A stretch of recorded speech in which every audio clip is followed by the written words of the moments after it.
The cold December wind bit through Julian Pierce's expensive wool coat as he stood outside Metropolitan Children's Hospital, his body shaking with sobs he could no longer control.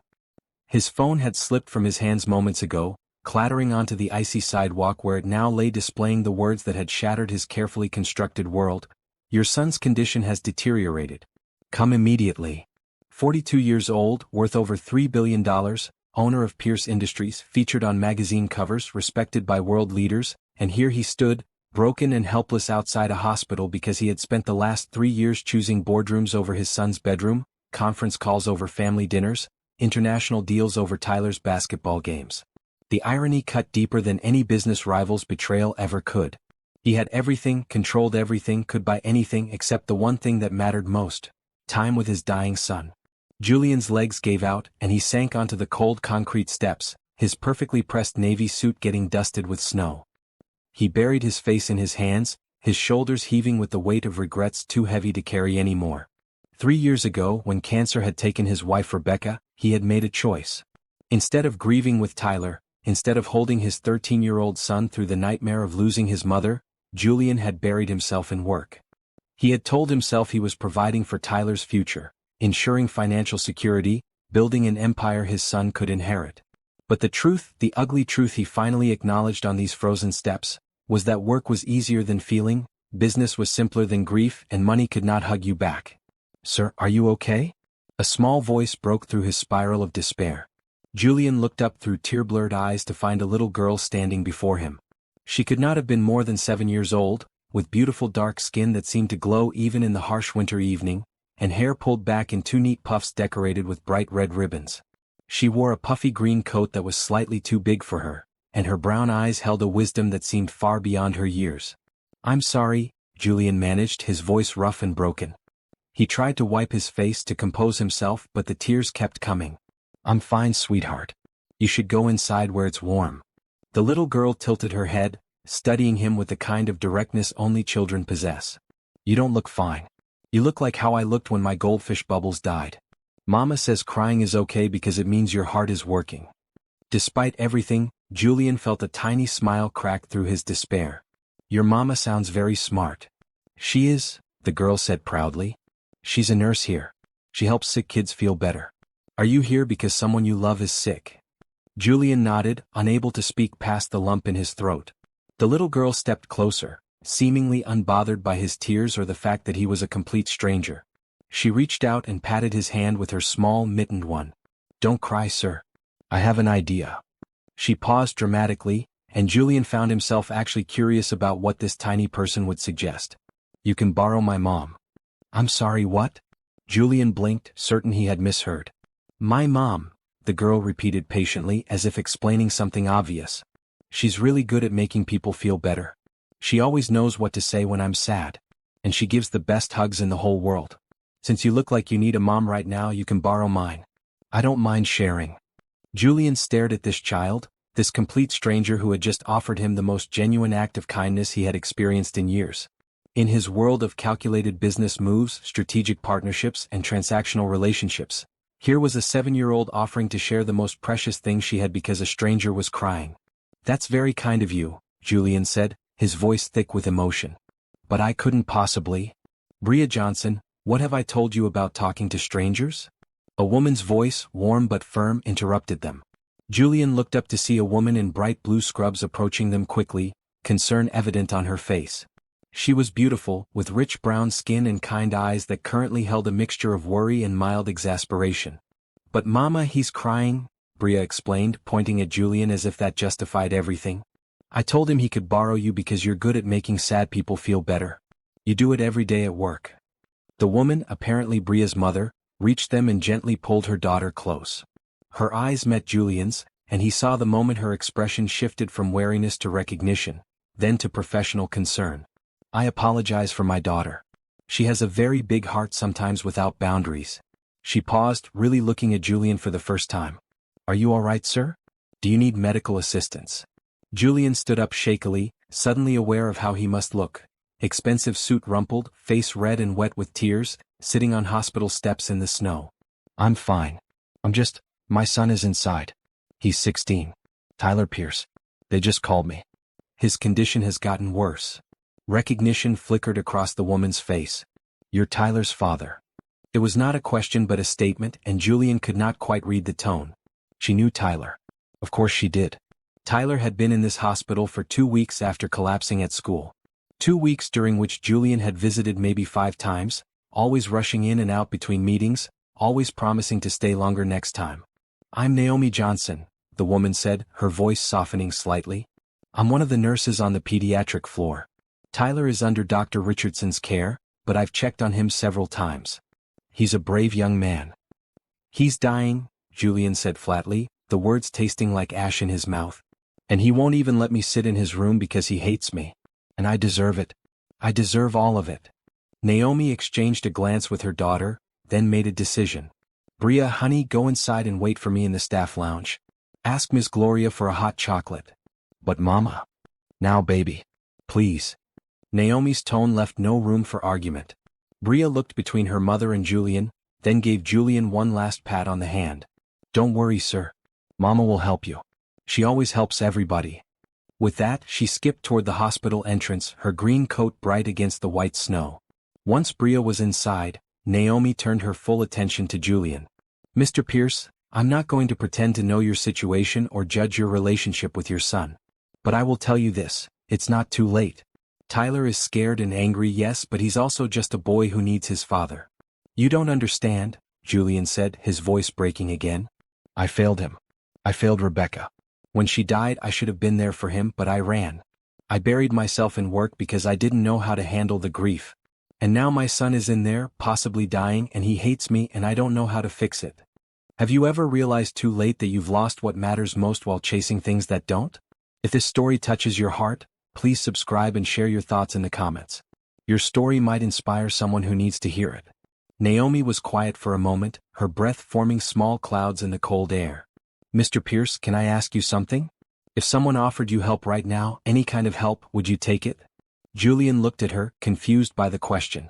What kind of help? Any kind, Naomi repeated. Financial, emotional, practical. If someone stood here and said, let me help you, would you let them, or would your pride get in the way? I don't need financial help, Julian said automatically, then caught himself. But if you're asking whether I'd accept help to fix my relationship with my son, to learn how to be the father he needs, then yes. God, yes. I'd do anything. Naomi nodded slowly. Then here's what you're going to do. You're going to go inside, wash your face, and go to Tyler's room. You're not going to make promises you can't keep or try to fix everything at once. You're just going to sit there. Even if he doesn't want to talk to you, you sit there. You show up. Consistently. That's where it starts. What if he asks me to leave? Julian's voice was small, vulnerable. Then you come back the next day. And the day after that. You keep showing up until he believes you're not going to disappear again. Naomi pulled her coat tighter against the wind. Mr. Pierce, I've worked in this hospital for 8 years. I've seen families torn apart by illness and grief. I've also seen families rebuilt. But it only works when people choose to be present, to accept help, and to give grace, both to others and themselves. Julian nodded, something like hope stirring in his chest for the first time in hours. Thank you, Ms. Johnson. And please thank your daughter. She offered me something nobody else has in a very long time. Simple, genuine kindness. A small smile touched Naomi's lips. That's Bria. She sees the world as a place where everyone helps everyone. I'm trying to keep that light in her as long as possible. She paused, then added, my shift ends in 3 hours. If you need someone to talk to after you see Tyler, I'll be in the 4th floor staff lounge. Sometimes it helps to talk to someone who understands what families go through in places like this.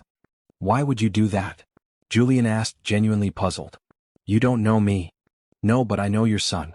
And I know what it looks like when someone is genuinely trying to change.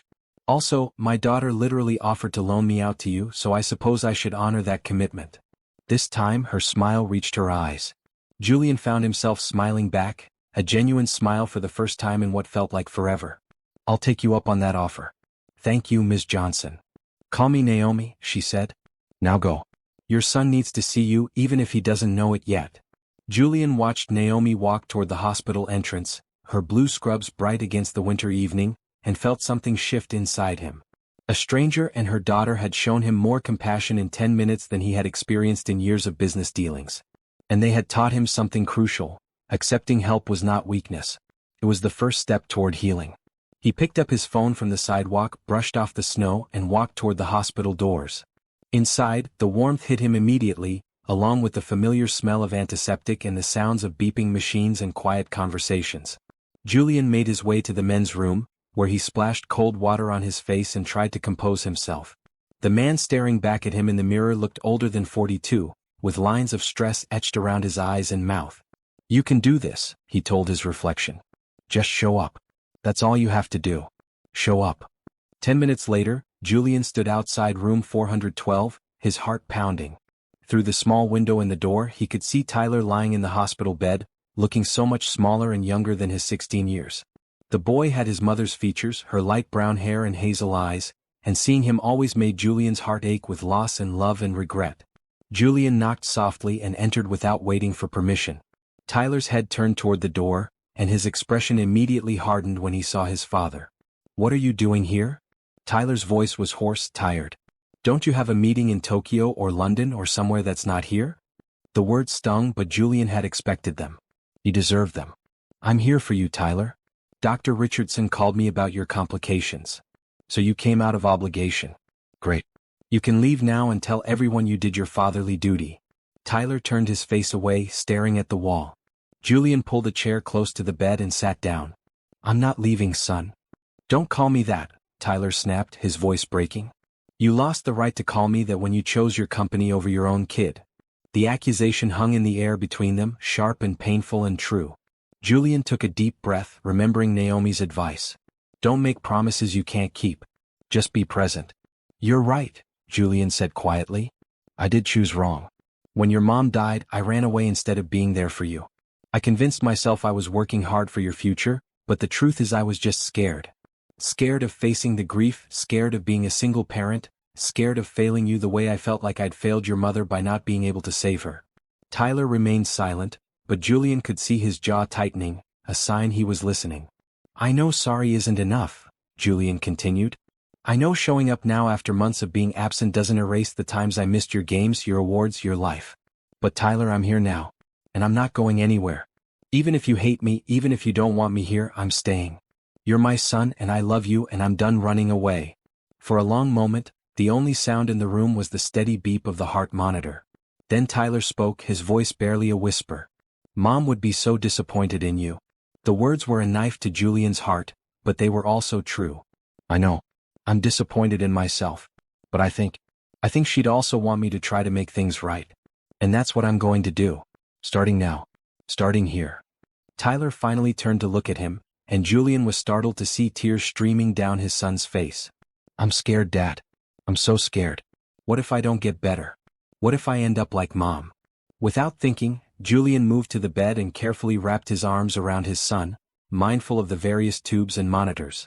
Tyler stiffened for a moment, then collapsed against him, sobbing into his father's expensive suit jacket. "I'm here," Julian whispered, his own tears falling freely now. "I'm here and I'm not leaving. We're going to get through this together. I promise you, Tyler.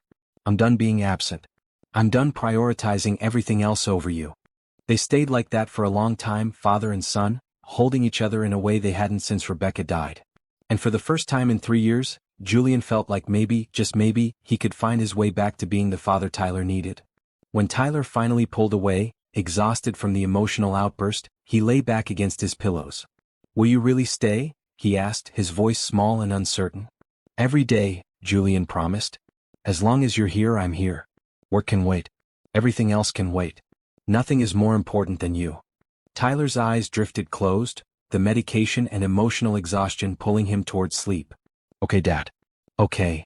Julian sat back in his chair, watching his son's chest rise and fall with steady breaths, and felt something he hadn't felt in years: hope. Real, genuine hope that maybe it was not too late to fix what he had broken. Maybe it was not too late to become the father he should have been all along. 3 hours later, as promised, Julian found himself in the 4th-floor staff lounge. Naomi was there, still in her scrubs, sitting at a small table with a cup of tea. Bria was asleep on a couch nearby, covered with a colorful blanket, her green coat folded neatly beside her. "How did it go?" Naomi asked, gesturing to the chair across from her. Julian sat down heavily, suddenly aware of how emotionally and physically exhausted he was. He let me hold him. We both cried. He's still angry and he has every right to be, but he asked me to stay. He actually asked me to stay. Naomi's smile was warm and genuine. That's a good start, Mr. Pierce. That's a very good start. Please call me Julian, he said. And thank you. For earlier. For the advice. For caring about a stranger falling apart on hospital steps. We're all just people trying to do our best, Naomi said simply. Sometimes we need help. Sometimes we give it. That's how the world should work. Julian looked at this woman, this nurse who had shown him more grace than he deserved, and felt compelled to ask, "Do you have family here? Someone taking care of you while you take care of everyone else?" A shadow passed over Naomi's face. "It's just Bria and me. And my father, but he's sick too. Different hospital, different state. He has heart disease, needs a transplant, but the costs." She shook her head. "I'm working double shifts to help, but it's never quite enough. The healthcare system is complicated when you're not wealthy." Julian straightened in his chair, an idea forming. Here was someone who had helped him without asking for anything in return, someone who gave so much to others while struggling herself. And here he sat, a man with more money than he could spend in several lifetimes. "Let me help," Julian said immediately. "Your father, whatever he needs, the transplant, the care, I can cover it. All of it." Naomi's eyes widened and she shook her head quickly. "Mr. Pierce, Julian, I appreciate the thought, but I can't accept that. That's too much. You don't even know me." "You helped me tonight when I needed it most," Julian countered. "Your daughter offered me her mother because she saw someone in pain. You gave me advice that might have just saved my relationship with my son. Please let me do this. Not as charity but as gratitude. As kindness being paid forward." Naomi bit her lip, clearly torn. Julian could see the pride warring with practicality in her eyes, the desire to handle things herself fighting against the reality of her situation. "Your father needs help," Julian said gently. "And you're killing yourself working double shifts while trying to raise Bria alone. Let me help. Please. I need to do something good with all this money I've accumulated while ignoring what really matters." Naomi's eyes glistened with unshed tears. "You're serious? You really mean this?" "Completely serious," Julian confirmed.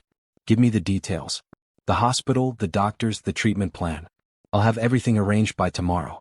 Your father will get the best care available, and you can focus on being present with him and Bria instead of drowning in medical bills." For a moment, Naomi just stared at him, and Julian worried he had somehow offended her. But then she nodded slowly, tears now streaming down her face. Okay, yes, thank you. I don't know what to say except thank you. You're giving my dad a chance to live. You're giving me my father back." "No," Julian said softly, "you and your daughter gave me something far more valuable. You gave me perspective and hope, and a reminder that kindness still exists in the world. This is the least I can do." They talked for another hour, Naomi giving him all the information about her father's situation while Bria slept peacefully nearby. By the time Julian left the hospital that night, he had already called his assistant to begin arrangements for transferring Naomi's father to the best cardiac center in the country and covering all expenses. He had also made a decision that would change all their lives. He was taking an immediate leave of absence from Pierce Industries to focus on Tyler's recovery. As Julian drove home through the quiet, snow-covered streets, he replayed the evening's events in his mind. A little girl with red ribbons in her hair had told him he could borrow her mother. That simple, innocent offer had cracked open something in his heart that he had thought was permanently closed. It had reminded him that the world still held good people, that kindness was not transactional, and that accepting help was not weakness but wisdom. Tomorrow he would return to the hospital and sit with Tyler. He would show up every single day. He would rebuild their relationship one moment at a time. He would also make sure Naomi's father got the treatment he needed and that this family who had shown him such unexpected grace would be supported in every way possible. But tonight, for the first time in 3 years, Julian Pierce went to bed feeling something he had forgotten how to feel: grateful. Grateful that he had broken down on those hospital steps. Grateful for a 7-year-old's boundless compassion. Grateful for a second chance he did not deserve but would spend the rest of his life earning. Outside, snow continued to fall softly over the city, covering everything in clean white, like the promise of a new beginning. And somewhere in that same city, a little girl slept peacefully in her small apartment, unaware that her simple act of kindness had started a chain reaction that would change multiple lives forever. The man who had everything was beginning to understand that he had actually had nothing at all. And the woman who had so little was about to discover that sometimes the universe sends help in the most unexpected packages. Their lives had intersected on a cold December evening, brought together by a child's pure heart and the simple truth that hope, kindness and love, when given freely, always find a way to lead everyone home. Morning light filtered through the hospital windows as Julian sat in Tyler's room, watching his son sleep. True to his word, he had returned at dawn, bringing with him changes that would have seemed impossible 24 hours ago. His phone rested on the bedside table, powered off for the first time in years. His assistant had sent 3 increasingly frantic emails overnight that Julian had ignored. The business world would continue without him, and that was exactly as it should be. Tyler stirred, his eyes opening slowly before focusing on Julian still sitting in the same chair from the night before. Surprise flickered across the teenager's face. "You're still here." "I said I would be," Julian replied simply. "Good morning, son." Tyler studied him for a long moment, as if trying to determine whether this was real or temporary. "Did you sleep in that chair?" "For a few hours," Julian admitted. "I went home around midnight to shower and change, then came back." "I'm not going anywhere, Tyler. Not today, not tomorrow. I've taken a leave of absence from work." "What?" Tyler pushed himself up against his pillows, wincing slightly at the movement. "You took time off?" "You never take time off." "I should have taken time off 3 years ago," Julian said. "I should have taken time off for every basketball game, every school event, every moment of your life that I missed. I'm correcting that now." Before Tyler could respond, a knock sounded at the door. Naomi entered, pushing a medication cart, with Bria bouncing along beside her. The little girl's face lit up when she saw Julian.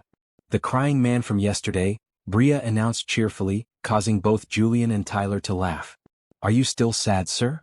"Bria, we talked about this," Naomi said, though her own lips twitched with amusement. "Sorry about that, Mr. Pierce. Someone has no filter this morning." "It's okay," Julian smiled at Bria. "And to answer your question, I'm less sad today than yesterday. You and your mom helped with that." "See, Mama?" Bria beamed. "I told you sharing you would work." Tyler looked between them, clearly curious. "Sharing?" "Long story," Julian said. "I'll tell you later." Naomi checked Tyler's vitals and administered medication while maintaining a professional demeanor, but Julian noticed the warmth in her eyes when she looked at his son. "How are you feeling this morning, Tyler? Any pain?" "A little," Tyler admitted. "But it's okay." "You should tell us when you're in pain," Naomi said gently. "That's what we're here for. We can adjust your medication to make you more comfortable." "Mama makes everybody feel better," Bria chimed in, now standing on her tiptoes to peer at the various monitors. "She has magic hands." "Not quite magic," Naomi said, ruffling her daughter's hair. "Just nursing school and lots of practice." As Naomi worked, Julian watched how naturally she interacted with Tyler, how her presence seemed to ease some of his son's tension. She had a gift for making people feel seen and cared for, not as patients but as human beings. It was no wonder Bria was such a compassionate child with this woman as her mother. "Mr. Pierce," Naomi said as she finished her checks, "Dr. Richardson wants to speak with you this morning about Tyler's treatment plan. He should be making rounds within the hour." "I'll be here," Julian confirmed. "And Naomi, I meant what I said last night. I've already set things in motion for your father's transfer. My team is coordinating with his current facility now." Naomi's eyes widened, and her professional composure cracked slightly. "Already? I thought you might need more time to arrange everything." "When something matters, you don't wait," Julian said. "He should be transferred to Central Memorial's Cardiac Center by this afternoon. Dr. Patricia Okoye will be his primary physician. She's the best in the country." Tyler looked confused. "Dad, what's going on?" Before Julian could answer, Naomi spoke up, her voice thick with emotion. "Your father is helping my dad. He needs a heart transplant and the costs have been overwhelming. Your father has offered to cover everything." "Seriously?" Tyler looked at his father with surprise. That's actually really cool, Dad." "Your father is very kind," Naomi said, wiping at her eyes quickly. "I'm sorry, I don't usually get emotional at work. It's just, you're giving my family hope. Real hope. I can't thank you enough." "No thanks necessary," Julian said firmly. "You helped me when I needed it. Let me help you." Bria, who had been listening intently, suddenly rushed over to Julian and hugged his legs tightly.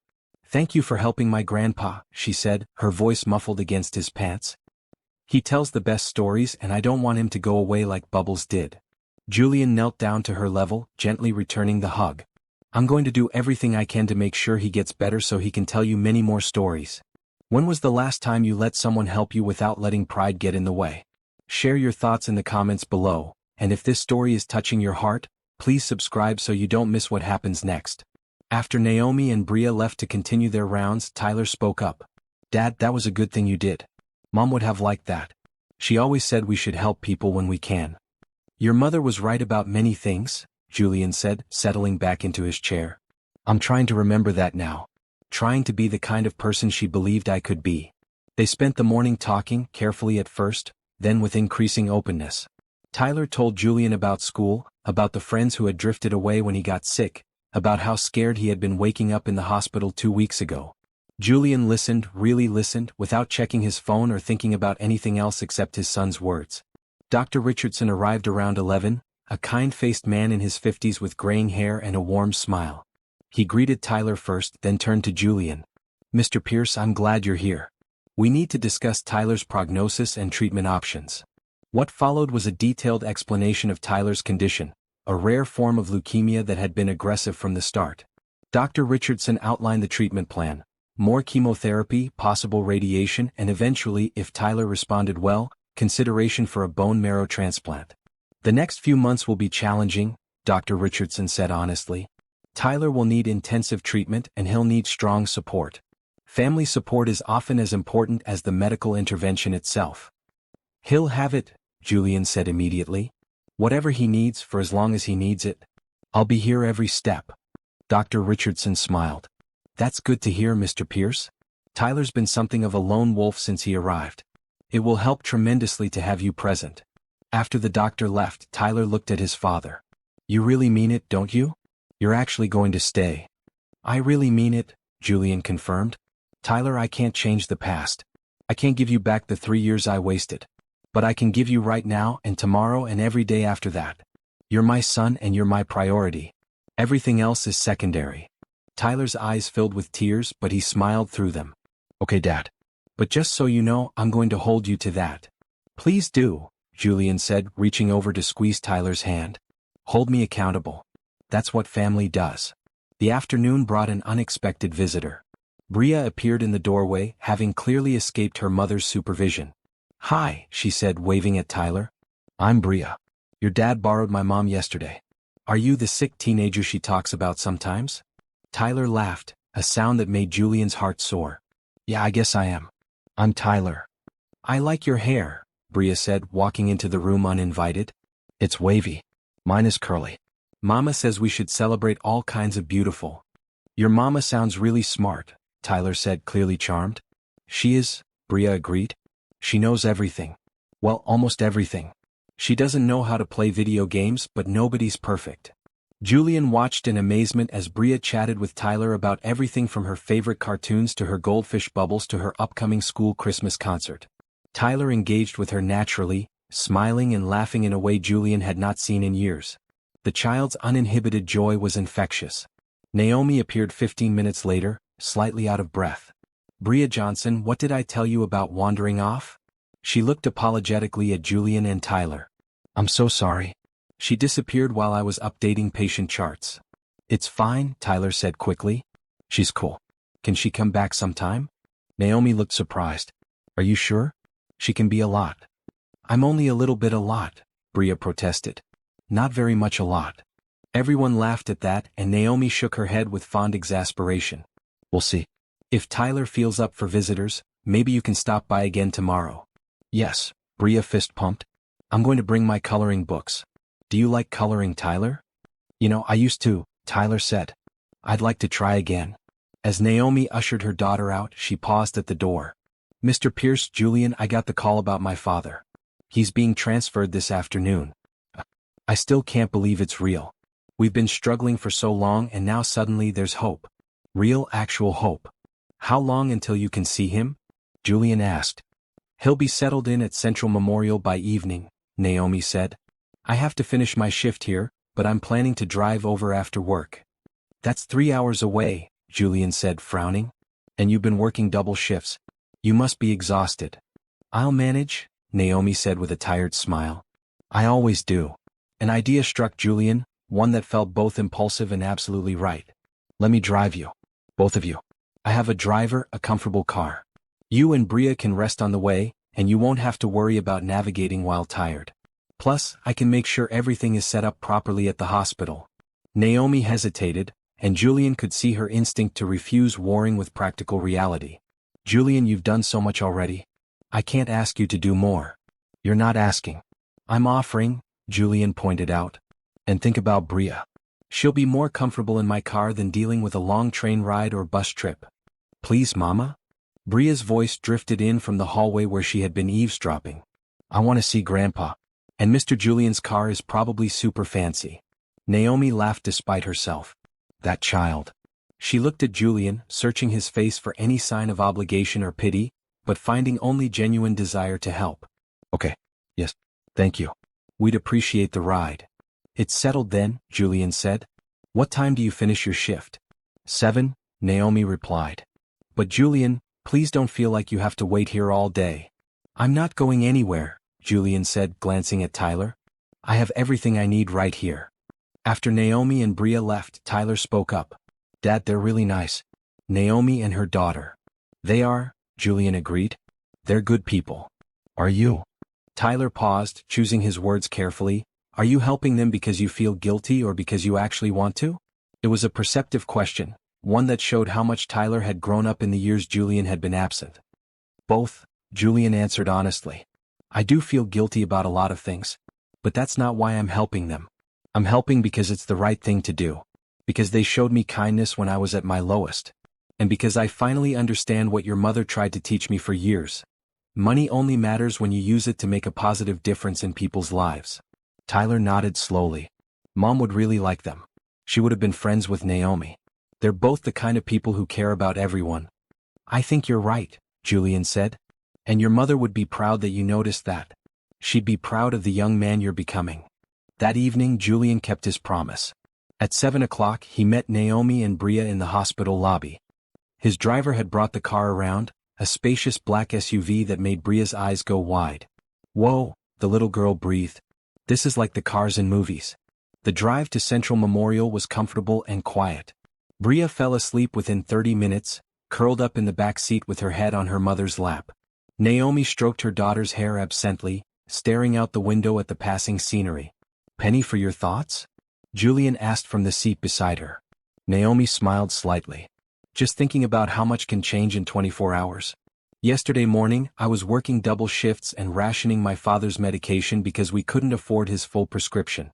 Today he's being transferred to one of the best cardiac centers in the country, and I'm riding in a car that costs more than I make in 5 years, driven by a man who was a complete stranger yesterday. Life is strange sometimes, Julian agreed. Full of unexpected turns. Is it always this easy for you? Naomi asked, not unkindly. Helping people, I mean. You just decide to do something and it happens. Julian considered this. The doing part is easy when you have resources. The deciding part, the seeing what needs to be done and caring enough to act on it, that's harder. I've spent years with the ability to help people but too focused on my own problems, my own empire building, to notice who needed help. Your daughter changed that in about 5 minutes. She has a gift, Naomi said softly, looking down at Bria's sleeping face. She sees people's hearts. Not their wallets or their titles or their problems. Just their hearts. I hope the world never makes her cynical. With you as her mother, I doubt it will, Julian said. They arrived at Central Memorial just before 10. The hospital was impressive, a state-of-the-art facility that spoke of cutting-edge medical care and substantial funding. Julian's team had worked quickly. By the time they arrived, Naomi's father, Robert Johnson, was already settled in a private room in the cardiac ward. Bria woke up as they entered the building, immediately alert. Is Grandpa here? Can I see him? A nurse directed them to the room, and Bria rushed ahead despite her mother's calls to slow down. By the time Julian and Naomi caught up, Bria had already climbed onto her grandfather's bed and was hugging him carefully. Robert Johnson was in his early 60s but looked older, worn down by illness and struggle. His dark skin had an ashen undertone, and he was connected to various monitors. But his eyes, when they met Naomi's, were bright with tears and love. My baby girl, he said, his voice weak but warm. They told me what happened. They told me about the transfer, the treatment plan, everything. I couldn't believe it. Naomi went to her father's other side, taking his hand gently. Dad, this is Julian Pierce. He's the one who made this possible. Robert's gaze shifted to Julian, who stood respectfully near the door, not wanting to intrude on the family moment. Mr. Pierce, I don't have words to thank you. You're saving my life. You're giving my daughter her father back and my granddaughter her grandpa. How can I ever repay such a gift? Julian stepped closer, genuinely moved by the man's emotion. Mr. Johnson, I don't want repayment. Your daughter and granddaughter showed me kindness when I desperately needed it. This is me paying that forward. Besides, Bria informed me yesterday that you tell the best stories. The world needs people who tell good stories. Robert laughed, which turned into a cough. After recovering, he smiled at Julian. She's right. I do tell the best stories. And Mr. Pierce, I promise you, when I'm out of this hospital, I'll tell you every story I know as payment. I'd like that, Julian said sincerely. But for now, focus on getting better. You have the best doctors, the best care. Let them do their work. They stayed for another hour, during which Julian learned that Robert had been a teacher for 35 years before his health forced him into early retirement. He had raised Naomi alone after his wife died when Naomi was just 10, working 2 jobs to put her through nursing school. Despite his illness, his love for his family radiated from every word and gesture. On the drive back, Bria once again fell asleep quickly, but this time Naomi stayed awake, looking at Julian with an expression he could not quite read. Why are you really doing all this? She asked quietly. And please don't say it's just about paying forward kindness. There has to be more. Julian thought about this, wanting to give her an honest answer. 3 years ago I lost my wife. Instead of grieving with my son, I ran away into work. I convinced myself I was being responsible, being strong, providing for Tyler's future. But the truth is I was just a coward. I couldn't handle the pain, so I avoided everything, including my son. And that avoidance almost cost me Tyler forever. He paused, gathering his thoughts. Yesterday, when I got that call about Tyler's condition getting worse, I realized I had wasted 3 years. 3 years I'll never get back. 3 years Tyler needed me and I wasn't there. And I was sitting on those hospital steps, completely broken, when your daughter walked up to me. Julian looked at Naomi directly. Bria didn't see a billionaire or a CEO or any of the things I've spent my life building. She just saw a person who was sad. And her solution was to offer the most precious thing she has, her mother. That kind of uncomplicated kindness, that immediate desire to help someone who's hurting, it reminded me of who I used to want to be. Who my wife always saw in me even when I didn't see it in myself. So yes, he continued, I'm helping because of kindness. But I'm also helping because you and your family represent something I lost sight of. The understanding that we're all connected, that we're supposed to take care of each other, that having resources means having responsibility. Your father shouldn't die because he can't afford treatment. Bria shouldn't grow up without her grandfather. And you shouldn't have to work yourself to death trying to save him. If I can fix that, why wouldn't I? Naomi was crying softly, tears streaming down her face in the dim light of the car. You're a good man, Julian Pierce. A better man than you give yourself credit for. I'm trying to be, Julian said. Your family is helping me remember how. When they arrived back at the city, Julian insisted on having his driver take Naomi and Bria all the way home, despite Naomi's protest that they could take the subway from the hospital. It's late, you're exhausted, and Bria is asleep, Julian pointed out reasonably. Let me do this one last small thing. Naomi finally agreed, too tired to argue. As the car pulled up to a modest apartment building in a working-class neighborhood, she turned to Julian. Will you really be here tomorrow? At the hospital with Tyler? Every day, Julian promised. I'm not going anywhere. Then maybe, if it's okay with you and Tyler, Bria and I could visit again. She really seemed to connect with your son. We'd like that, Julian said warmly. Tyler hasn't smiled that much in years. Your daughter is good medicine. Naomi gathered the sleeping Bria into her arms with practiced ease. Thank you, Julian. For everything. For my father, for your kindness, for reminding me that good people still exist. Thank you, Julian replied. For showing me that accepting help isn't weakness. And for having a daughter wise beyond her years who understands that sometimes people just need to borrow a mother. Naomi laughed through her tears. I'm never going to hear the end of that, am I? Probably not, Julian agreed with a smile. He watched until they were safely inside the building before instructing his driver to take him home. As they drove through the quiet city streets, Julian reflected on how dramatically his life had shifted in just 24 hours. He had gone from being a man who had everything but nothing that mattered to someone who was beginning to understand what actually had value. Tomorrow he would return to the hospital. He would sit with Tyler.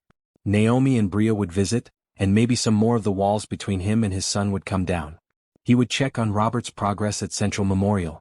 He would continue showing up, being present, being the person he should have been all along. But tonight, as Julian finally climbed into bed in his empty mansion, he did not feel the usual crushing loneliness. Instead, he felt something he had not experienced in years: purpose. Not the hollow purpose of closing another business deal or growing his wealth, but real purpose. The purpose that comes from helping others, from rebuilding relationships, from finally understanding that the measure of a life is not what you accumulate but what you give and who you love. He fell asleep thinking about a little girl in a green coat with red ribbons in her hair, telling a crying stranger he could borrow her mother. That one simple, pure act of compassion had become a catalyst for change that was rippling outward, touching multiple lives, creating connections that would transform everyone involved. Tomorrow would bring new challenges, new moments of growth, new opportunities to be better. But Julian Pierce was ready. For the first time in 3 years, he was truly ready to live again. The morning sun poured through Tyler's hospital room window, catching dust motes in its bright beams. Julian sat in his now familiar chair, coffee in hand, having been there since 6 a.m. Tyler was still sleeping, his face peaceful in rest, free from the pain and fear that sometimes clouded it during waking hours. Julian had spent the past week establishing a routine: arrive early, spend the entire day with Tyler, leave only briefly to check on his businesses remotely in the evening, then return for a final good night. True to his word, he had not missed a single day. And slowly, carefully, Tyler was beginning to trust that maybe this time his father would not disappear. A soft knock interrupted Julian's thoughts. He looked up to see Bria's face peeking around the door frame, her eyes bright with mischief. "Is Tyler awake?" she whispered loudly, the kind of whisper children use that is almost louder than speaking. "Not yet," Julian whispered back with a smile. "But you can come in quietly and wait if you want." Bria tiptoed in with exaggerated care, followed by Naomi in her bright blue scrubs. "I told her to wait until later," Naomi said apologetically, but someone insisted on checking on her new friend before school. "I brought him something," Bria announced, pulling a piece of paper from her small backpack. "I drew a picture. Mama said when people are sick, pictures make them feel better." Julian examined the drawing: stick figures in bright colors, one lying in a bed, others standing around with big smiles. At the top, written in careful 7-year-old handwriting, "Get well, Tyler. From your friend Bria." "He's going to love this," Julian said sincerely. "You're a good friend, Bria." "I know," Bria said matter-of-factly, with no arrogance, just the simple confidence of a child stating truth. "Mama says friends show up. So I'm showing up." Naomi met Julian's eyes over her daughter's head, and they shared a smile. In many ways, Bria was teaching them all about the fundamentals of human connection. Show up, be kind, share what you have, love without conditions. Tyler stirred, his eyes fluttering open. He saw Bria first and immediately smiled. "Hey Bria. Is it coloring day?" "I can't stay," Bria said, bouncing on her toes. "School starts soon. But I brought you this." She held up her drawing proudly. Tyler took it carefully, studying it with genuine appreciation. "This is amazing. Can I keep it?" "That's why I made it," Bria explained patiently. "So you can look at it and remember you have friends." Something flickered across Tyler's face, an emotion Julian recognized: loneliness. Tyler's friends had visited once or twice in the first week but had gradually stopped coming. Teenage lives moved fast and illness made people uncomfortable. But here was Bria, 7 years old, faithfully appearing every morning before school. "Thank you, Bria," Tyler said, his voice thick. "This means a lot." After Naomi took Bria to school, Julian helped Tyler tape the drawing to the wall where he could see it from his bed. They had been adding to this wall all week: photos, cards, magazine cutouts. Creating a space that felt less like a hospital room and more like Tyler's own place. "She's a good kid," Tyler said, looking at the drawing. "I wish I had friends like that." "What about your school friends?" Julian asked carefully. "I haven't seen them lately." Tyler shrugged, trying to appear casual, but Julian could see the hurt. "They're busy. And I get it. Being around sick people is depressing. I probably wouldn't want to visit me either." "Tyler. It's fine, Dad. Really. It's just how it is." Tyler changed the subject quickly. "What's on the agenda today? More boring TV, or can we do something different?" Julian had been thinking about this. Tyler was stable enough for some activities, and Dr. Richardson had mentioned that engagement and stimulation could help with mental health during treatment. An idea had been forming, one that might help both Tyler and others. How would you feel about meeting some of the other kids on this floor? Julian asked. The ones who don't get many visitors? Tyler looked surprised. What do you mean? Naomi mentioned there are several long-term patients here, kids with chronic illnesses who are here for weeks or months. Some of them don't have much family support. I thought maybe you could visit them, talk to them. Share what you're going through. Tyler considered this, then nodded slowly. Yeah, okay. That might actually be cool. I mean, I know what it's like to feel alone in here. Over the next few hours, with Naomi's help and Dr. Richardson's approval, Julian and Tyler visited 3 other young patients. First was a 12-year-old boy named Jordan with cystic fibrosis, who loved basketball and had posters of NBA players covering his walls. Tyler talked to him about his own love of sports and promised to bring some of his old jerseys on the next visit. Second was 16-year-old Ava, who had been in a car accident and was recovering from spinal injuries. She was sardonic and tough, clearly using humor as armor against fear. Tyler matched her energy, trading jokes and stories, and Julian watched his son come alive in a way he had not seen in weeks. Third was 9-year-old Sammy, a gentle boy with bone cancer who barely spoke but listened intently as Tyler talked about video games and movies.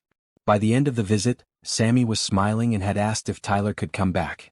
That was good, Tyler said as they returned to his room. Weird to say, but it felt good to talk to them. To not be the only one dealing with this. You helped them, Julian observed. Just by showing up and being real with them. Maybe we could do it again? Tyler suggested. Make it a regular thing? Julian's heart swelled with pride. This was the son he remembered, the compassionate boy who had always cared about others. Cancer and abandonment had not destroyed that core kindness, just buried it under layers of pain and anger. It was emerging again slowly but surely. Absolutely, Julian agreed. We'll make it as regular as you want. That afternoon brought unexpected news. Dr. Richardson entered with a mixture of concern and hope on his face. Tyler, your latest test results came back. The chemo is working better than we initially hoped. Your numbers are improving. Tyler sat up straighter. Really? I'm getting better? It's early days, Dr. Richardson cautioned. But yes, you're responding well to treatment. If this continues, we might be able to discuss bone marrow transplant options sooner than anticipated. What does that mean? Tyler looked between the doctor and his father. It means, Dr. Richardson explained, that if we can find a match, a transplant could potentially cure you. It's a difficult process with risks, but for someone your age with your response to treatment, the success rate is encouraging. After the doctor left, Tyler turned to Julian, his eyes bright with something that looked like hope but also fear. Dad, what if we can't find a match? What if no one's compatible? Then we'll cross that bridge when we come to it, Julian said firmly. But Tyler, I'm getting tested immediately. And we'll test everyone else we can. We'll find a match. What if you're not a match? Tyler's voice cracked. What if? Julian moved to the bed, taking both of Tyler's hands in his. Listen to me. No matter what happens with the transplant, you're not alone in this. We're going to fight this together with every resource, every doctor, every option available. And beyond that, beyond the medical stuff, I'm here. Every single day. That's not changing regardless of test results or compatibility or anything else. Tyler leaned into his father and Julian wrapped his arms around him, holding on tight. I'm scared, Dad. I don't want to die. I'm only 16. I know, son. I know. Julian's own voice broke. But you're strong and you're fighting and you have so many people who care about you. We're going to get through this. They stayed like that for a long time, father and son, drawing strength from each other in a way they had not done since Rebecca died. That evening, as Julian sat in the hospital cafeteria grabbing a quick dinner, Naomi joined him with her own tray of food. Mind if I sit? She asked. Please do, Julian said, grateful for the company. They ate in comfortable silence for a few minutes before Naomi spoke. I heard about Tyler's test results. That's wonderful news about his response to treatment. It is, Julian agreed. But now we have to find a bone marrow match, and there's no guarantee I'll be compatible. Have you been tested yet? Tomorrow morning, Julian confirmed. Dr. Richardson is expediting everything. Naomi nodded thoughtfully. You know, if you're not a match, we could organize a donor drive. The hospital has programs for that. Test dozens, even hundreds of people. Increase the odds. Would you help me set that up if it comes to that? Julian asked. Of course, Naomi said without hesitation. Tyler's a good kid. And you're doing everything right, Julian. Showing up, being present, supporting him. Rebecca would be proud. Julian looked up sharply. How do you know about Rebecca? Naomi smiled gently. Tyler talks about her sometimes. About how kind she was, how she always saw the best in people. He says you're starting to remind him of her. Julian had to clear his throat, emotion threatening to overwhelm him. That's the best compliment anyone could give me. They talked for another hour, Naomi sharing stories about her father's progress at Central Memorial, how he was already stronger with proper treatment and nutrition. Julian told her about Tyler's visits to the other young patients and his idea to make it a regular thing. That's beautiful, Naomi said. You're building community in a place where people often feel isolated. That's powerful, Julian. I'm learning from the best teachers, Julian said, gesturing to indicate Naomi and Bria. Your daughter has taught me more about compassion in 2 weeks than I learned in 42 years before meeting her. She's special, Naomi agreed with a mother's pride. But Julian, so are you. You're taking the lessons and acting on them. That's what matters. Their conversation was interrupted by a commotion near the cafeteria entrance. Julian looked up to see a man and woman, both looking exhausted and worried, speaking urgently to a hospital staff member. Lost their insurance, the staff member was saying. Without coverage, we can't proceed with the surgery. Julian's ears perked up and Naomi noticed. Don't even think about it, she said, reading his mind. Think about what? Julian asked innocently. You can't solve every problem in this hospital, Julian. You have to focus on Tyler. I can do both, Julian countered. He stood, approaching the distressed couple. Excuse me, I couldn't help overhearing. What surgery does your child need? The woman looked at him with red, swollen eyes. Our daughter has appendicitis. She needs emergency surgery, but our insurance lapsed because I lost my job last month. Without immediate payment, they can't schedule her until tomorrow at the earliest, and the doctor says she doesn't have that long. What's your daughter's name? Julian asked. Sophie. She's 8. Where is she now? In the emergency room in so much pain, the father said, his voice breaking. We're trying to figure out payment plans, loans, anything. Julian pulled out his phone, called the hospital's billing department directly. 5 minutes later it was arranged. Sophie's surgery is covered. They're prepping the OR now. Your daughter will be taken care of. The parents stared at him in shock. What? Who are you? We can't accept. You can and you will, Julian said firmly but kindly. Your daughter needs surgery. That's what matters. Go be with her. The financial details are handled. The mother burst into tears, hugging Julian despite being a complete stranger. Thank you. Oh God, thank you. I don't know who you are, but you just saved our baby. Just someone who can help and wants to, Julian said simply. Go be with Sophie.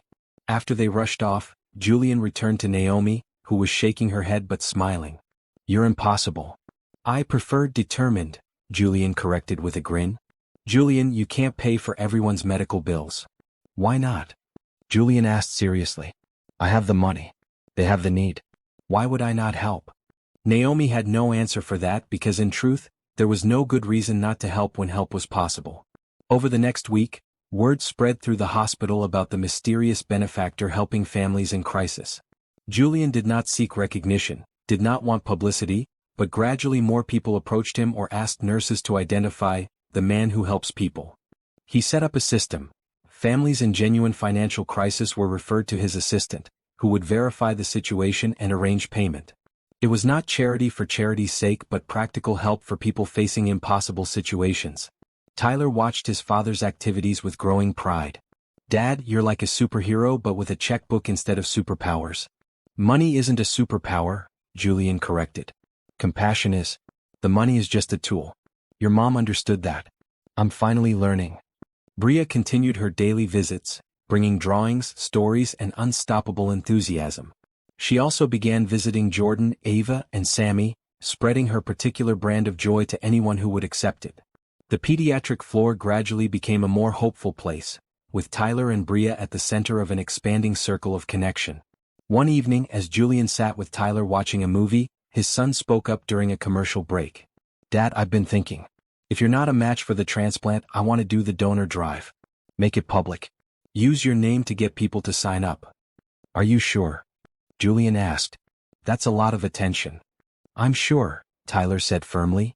If my situation can help build the donor database and potentially save other people too, why wouldn't we do that? Mom would have done it without hesitation.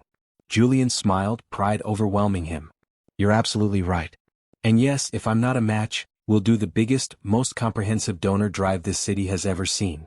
Cool, Tyler said, settling back against his pillows. And Dad? Thanks for staying. For really staying this time. Thank you for giving me another chance, Julian replied, his throat tight with emotion.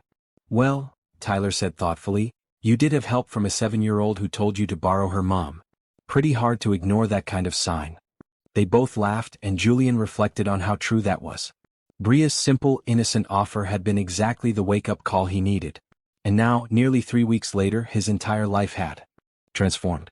He was present, engaged, building relationships, helping others, and most importantly, rebuilding his bond with his son. The next morning, Julian got tested for bone marrow compatibility. The results would take a week to process. In the meantime, he continued his routine. Mornings with Tyler, afternoons helping other families, evenings checking in with Naomi about her father's progress. Robert Johnson was thriving under his new care plan. He had gained weight, his color had improved, and he was officially on the transplant list with a good prognosis. Naomi brought him to visit the hospital one afternoon, and Julian was struck by the difference in the man he had met just 2 weeks earlier. Mr. Pierce, Robert said, gripping Julian's hand firmly, I don't know how to thank you properly.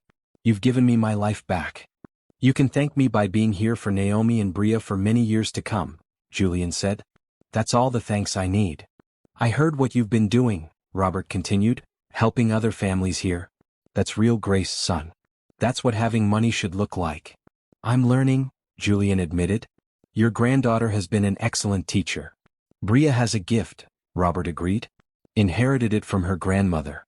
My late wife had the same ability to see straight to people's hearts. Naomi got her strength, Bria got her insight. That night, Tyler's results came back from Dr. Richardson's latest round of tests. The chemo was continuing to work. Tyler's cancer was in remission. Not cured, not yet, but controlled.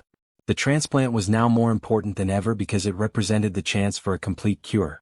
This is good news, Dr. Richardson emphasized. Better than good.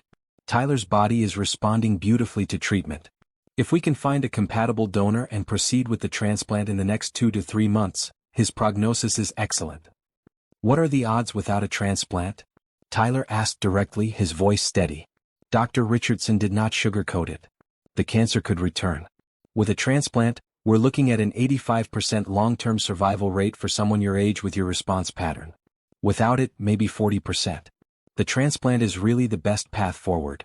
After the doctor left, Tyler looked at Julian. So now we just need to find a match. Simple, right? One step at a time, Julian said. We'll know my results in a few days. And if I'm not compatible, we launch the donor drive immediately. Tyler, we're going to find you a match. Tyler nodded, then smiled slightly. You know what's weird? I'm not as scared as I thought I'd be. I mean, I'm still scared, but not like before. Having you here, having Bria and Naomi, even Jordan and Ava and Sammy, it's like I'm not fighting alone anymore. You're definitely not alone, Julian confirmed. You've got an entire community now. We're all in this together. And that was the truth. What had started with a crying billionaire on hospital steps and a 7-year-old's offer to loan out her mother had grown into something larger. A network of care and support, of people helping people, of connections that transcended money or status or circumstance. Julian realized that while he had been building businesses and accumulating wealth for decades, this right here, this web of human relationships and mutual support, was the real legacy worth leaving. Tyler was learning it too, through his visits with other patients and his growing friendship with Bria. That night, as Julian finally headed home, he stopped by the hospital chapel. He was not particularly religious, but something drew him in. The small room was empty, quiet, lit only by electric candles. He sat in a pew and simply thought. About Rebecca and how much he missed her. About Tyler and the second chance he had been granted. About Naomi and Bria and Robert and all the families he had helped over the past weeks. About how close he had come to missing all of this by staying locked in his self-imposed exile of work. I'm trying, Rebecca, he said quietly to the empty room. I'm trying to be the man you always believed I could be. I'm trying to be the father Tyler deserves. I'm sorry it took me so long to figure out what really matters. He sat there for another few minutes, finding unexpected peace in the silence. Then he stood, squared his shoulders, and headed home to rest for another day of showing up and being present. Because that was the thing about building bridges in broken places. It happened one plank at a time, one day at a time, one act of kindness at a time. And Julian Pierce was finally ready to put in the work. The pediatric floor of Metropolitan Children's Hospital buzzed with an energy that had nothing to do with medical urgency. It was December 25th, Christmas morning, and the entire ward had been transformed overnight into a winter wonderland that somehow managed to be festive without being overwhelming. Julian had orchestrated all of it, but not alone.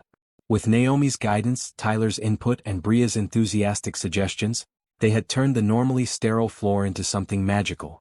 Real pine garlands adorned the hallways, filling the air with that distinctive Christmas scent. Soft white lights twinkled along every surface. A massive tree stood in the common room, decorated with ornaments that the young patients had made themselves over the past week. But the real gift, the one Julian had spent the last 3 days coordinating, was something else entirely. "Dad, are you sure about this?" Tyler asked from his wheelchair, looking around at the preparations. He had been too weak to walk much lately, but his spirits remained high. "This is a lot." "I'm completely sure," Julian said, adjusting the bright red sweater he wore. Tyler wore green. Naomi had insisted they needed to match the holiday theme, and Julian found he did not mind. A month ago he would have scoffed at wearing anything so casual. Now it felt perfectly right. Bria appeared around the corner, wearing a red dress with white fur trim, looking like a tiny, enthusiastic Christmas elf. "Is it time? Can we start? Please say we can start." Naomi followed her daughter, laughing. "Bria, you need to be patient. We're waiting for everyone to gather." "But I've been patient for hours," Bria protested. "I woke up at 5. It's 7:30 now," Naomi pointed out. "That's only 2.5 hours of patience." "Exactly," Bria said with perfect 7-year-old logic. "Hours? Multiple hours. That's very patient." Julian grinned at the exchange, then addressed the group. "Okay, let's start gathering families. Tyler, you and Bria can begin visiting rooms and inviting people to the common area." Over the next 30 minutes, the common room filled with patients and their families. Children in hospital gowns or wheelchairs, parents who looked exhausted but hopeful, siblings who had been living in hospital waiting rooms. Jordan, Ava, and Sammy, the 3 patients Tyler had befriended, sat near the front, curious about what was happening. When everyone was assembled, Julian stood next to the Christmas tree, suddenly nervous. He had given presentations to thousands of people, pitched to hostile boardrooms, negotiated billion-dollar deals. But speaking to this group felt more important and more vulnerable than any of that. "Thank you all for coming," Julian began, his voice carrying across the room. "I know hospitals are not where anyone wants to spend Christmas, and I know many of you are dealing with situations that feel impossible." People nodded, expressions understanding.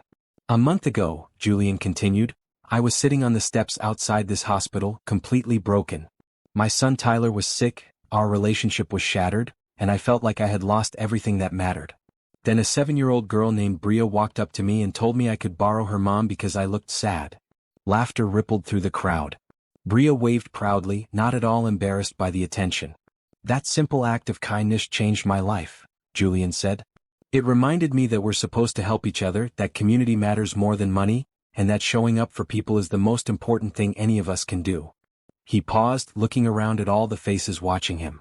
"So today, on Christmas, I want to give back some of what this community has given me. Every family in this room, every patient in this ward, every person who's struggling with medical bills or treatment costs or just the overwhelming fear of having a sick child, I'm covering it. All of it." Stunned silence filled the room. "Medical bills, surgical costs, prescription expenses, physical therapy, whatever you need," Julian clarified. "It's handled. You should be focusing on healing and being together, not on how to pay for care." The silence broke into gasps, tears, and questions. Parents looked at each other in disbelief. One mother in the back row started crying openly. "Is this real?" someone called out. "Completely real," Julian confirmed. "My team has been working with the hospital billing department all week. Every family here will receive documentation today confirming that your financial obligations to this hospital are resolved." A man stood up, holding his young daughter who had a port in her chest for chemotherapy. "Why would you do this?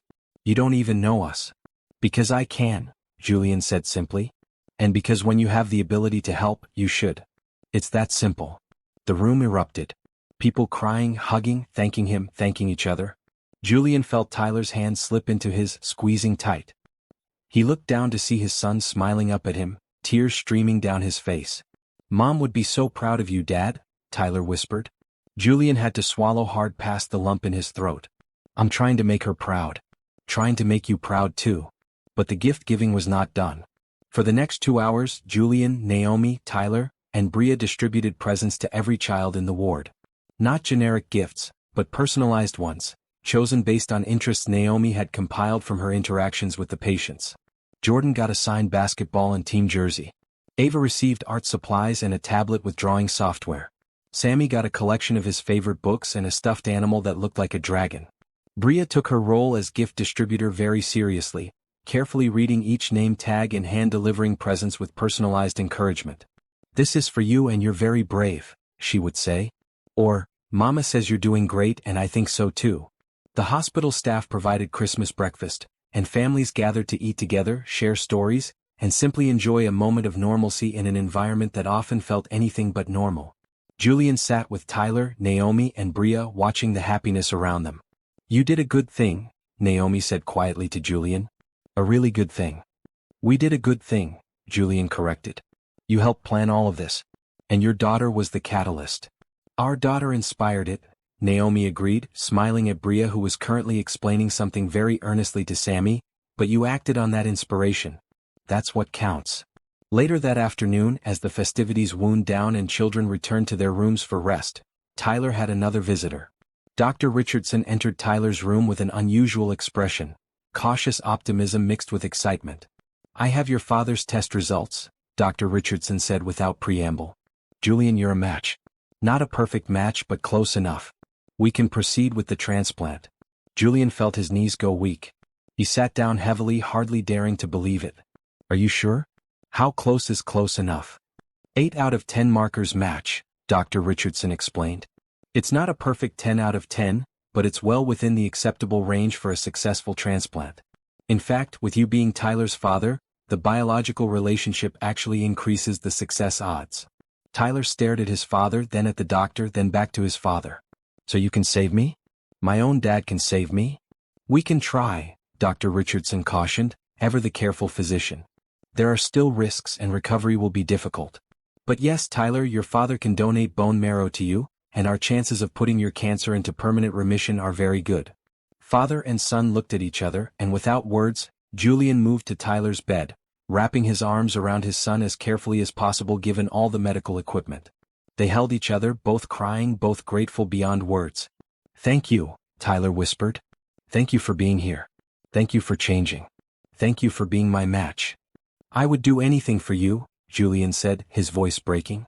"Anything at all. You're my son, Tyler. My whole world." When they finally pulled apart, Dr. Richardson continued with practical details. "We'll schedule the extraction procedure for early January, give you both a chance to celebrate the holidays and build strength. The actual transplant will follow about a week later. Julian, you'll need some minor preparation but nothing too extensive. The extraction is done under general anesthesia, so you won't feel anything, and recovery is usually just a few days of soreness." "Whatever needs to happen," Julian said immediately. "Just tell me when and where." After Dr. Richardson left with promises to send detailed information, Tyler looked at his father seriously. "Dad, are you scared? About the procedure?" "A little," Julian admitted. "But Tyler, even if I was terrified, I'd still do it in a heartbeat. There's nothing I wouldn't do to give you a chance at a healthy life." "You know what's crazy?" Tyler said thoughtfully. "A month ago, if you'd told me you'd be here, that you'd be my donor, that we'd be close again, I would have said you were lying. I had given up on you ever being my real dad again." "I'm so sorry." Tyler held up a hand.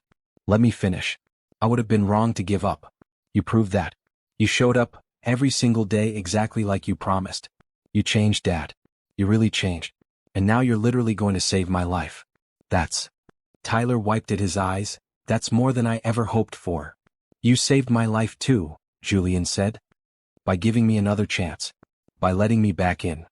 They spent the rest of Christmas Day together, joined periodically by Naomi and Bria.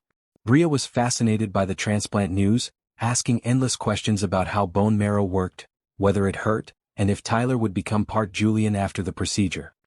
"He's already part of me," Julian explained. He's my son. This just gives him some of my healthy bone marrow to help his body fight the cancer. So you're sharing yourself to save him, Bria summarized. Like sharing toys but with body parts. Everyone laughed at that simplification, but Bria was not entirely wrong. That was essentially what organ donation was, sharing parts of yourself to help another person live. That evening, Naomi's father Robert arrived, having gotten special permission to leave Central Memorial for Christmas evening. He looked healthier than ever, his color good, his energy much improved. His own transplant evaluation was going well, and doctors were optimistic about finding him a heart donor. Mr. Pierce, Robert greeted Julian warmly, I hear you've been making Christmas miracles happen all over this hospital.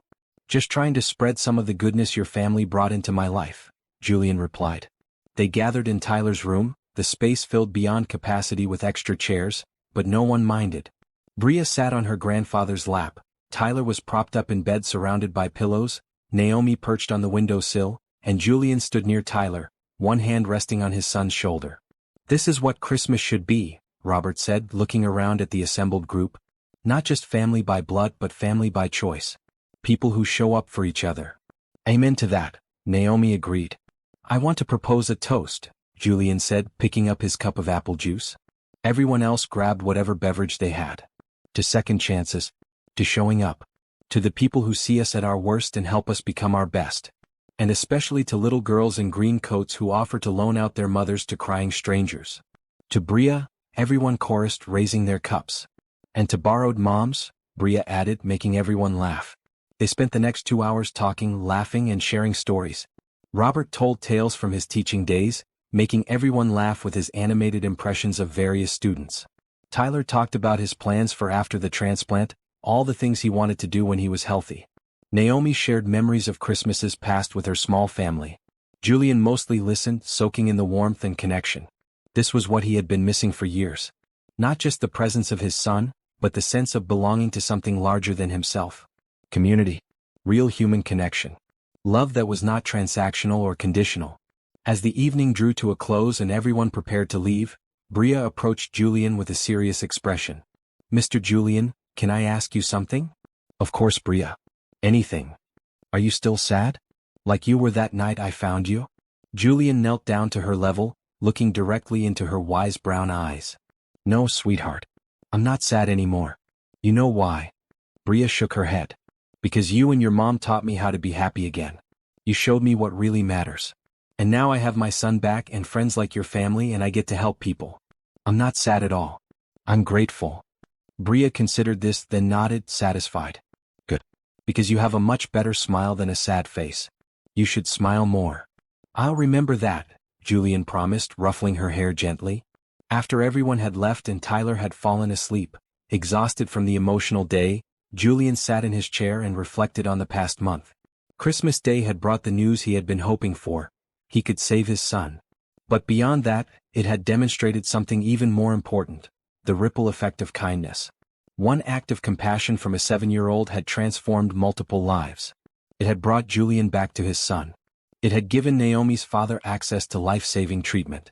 It had helped dozens of families in the hospital escape crushing medical debt. And it had created a community of people supporting each other through impossible circumstances. Julian pulled out his phone and sent an email to his executive team at Pierce Industries. The leave of absence he had taken was becoming permanent in a different way. He was not abandoning his company, but he was restructuring his involvement. More delegation, less micromanagement. Trusting his excellent team to handle day-to-day operations while he focused on what actually mattered, family and making a genuine positive impact. He also drafted plans for a foundation, something he had been thinking about for weeks. The Pierce Family Foundation, dedicated to helping families facing medical crises. Not just paying bills but providing comprehensive support, transportation, temporary housing for out-of-town families, counseling services, and meal programs. Everything he had seen families struggle with during his time at the hospital. Naomi had agreed to help him design the programs, drawing on her years of experience seeing what families actually needed. It would launch officially in the spring, but the groundwork could begin now. Julian looked at Tyler sleeping peacefully, his chest rising and falling steadily. In a month they would be preparing for the transplant. It would be difficult, possibly dangerous, certainly painful. But they would face it together. Father and son, united by blood and finally by genuine connection. "Merry Christmas, Tyler," Julian whispered. "Thank you for giving me a second chance. I promise I won't waste it." Outside, snow began to fall again, blanketing the city in white. Inside Metropolitan Children's Hospital, children slept with new toys beside their beds, parents rested easier knowing their bills were paid, and one man who had been broken on the steps just a month ago now sat whole, grateful, and ready for whatever challenges tomorrow might bring.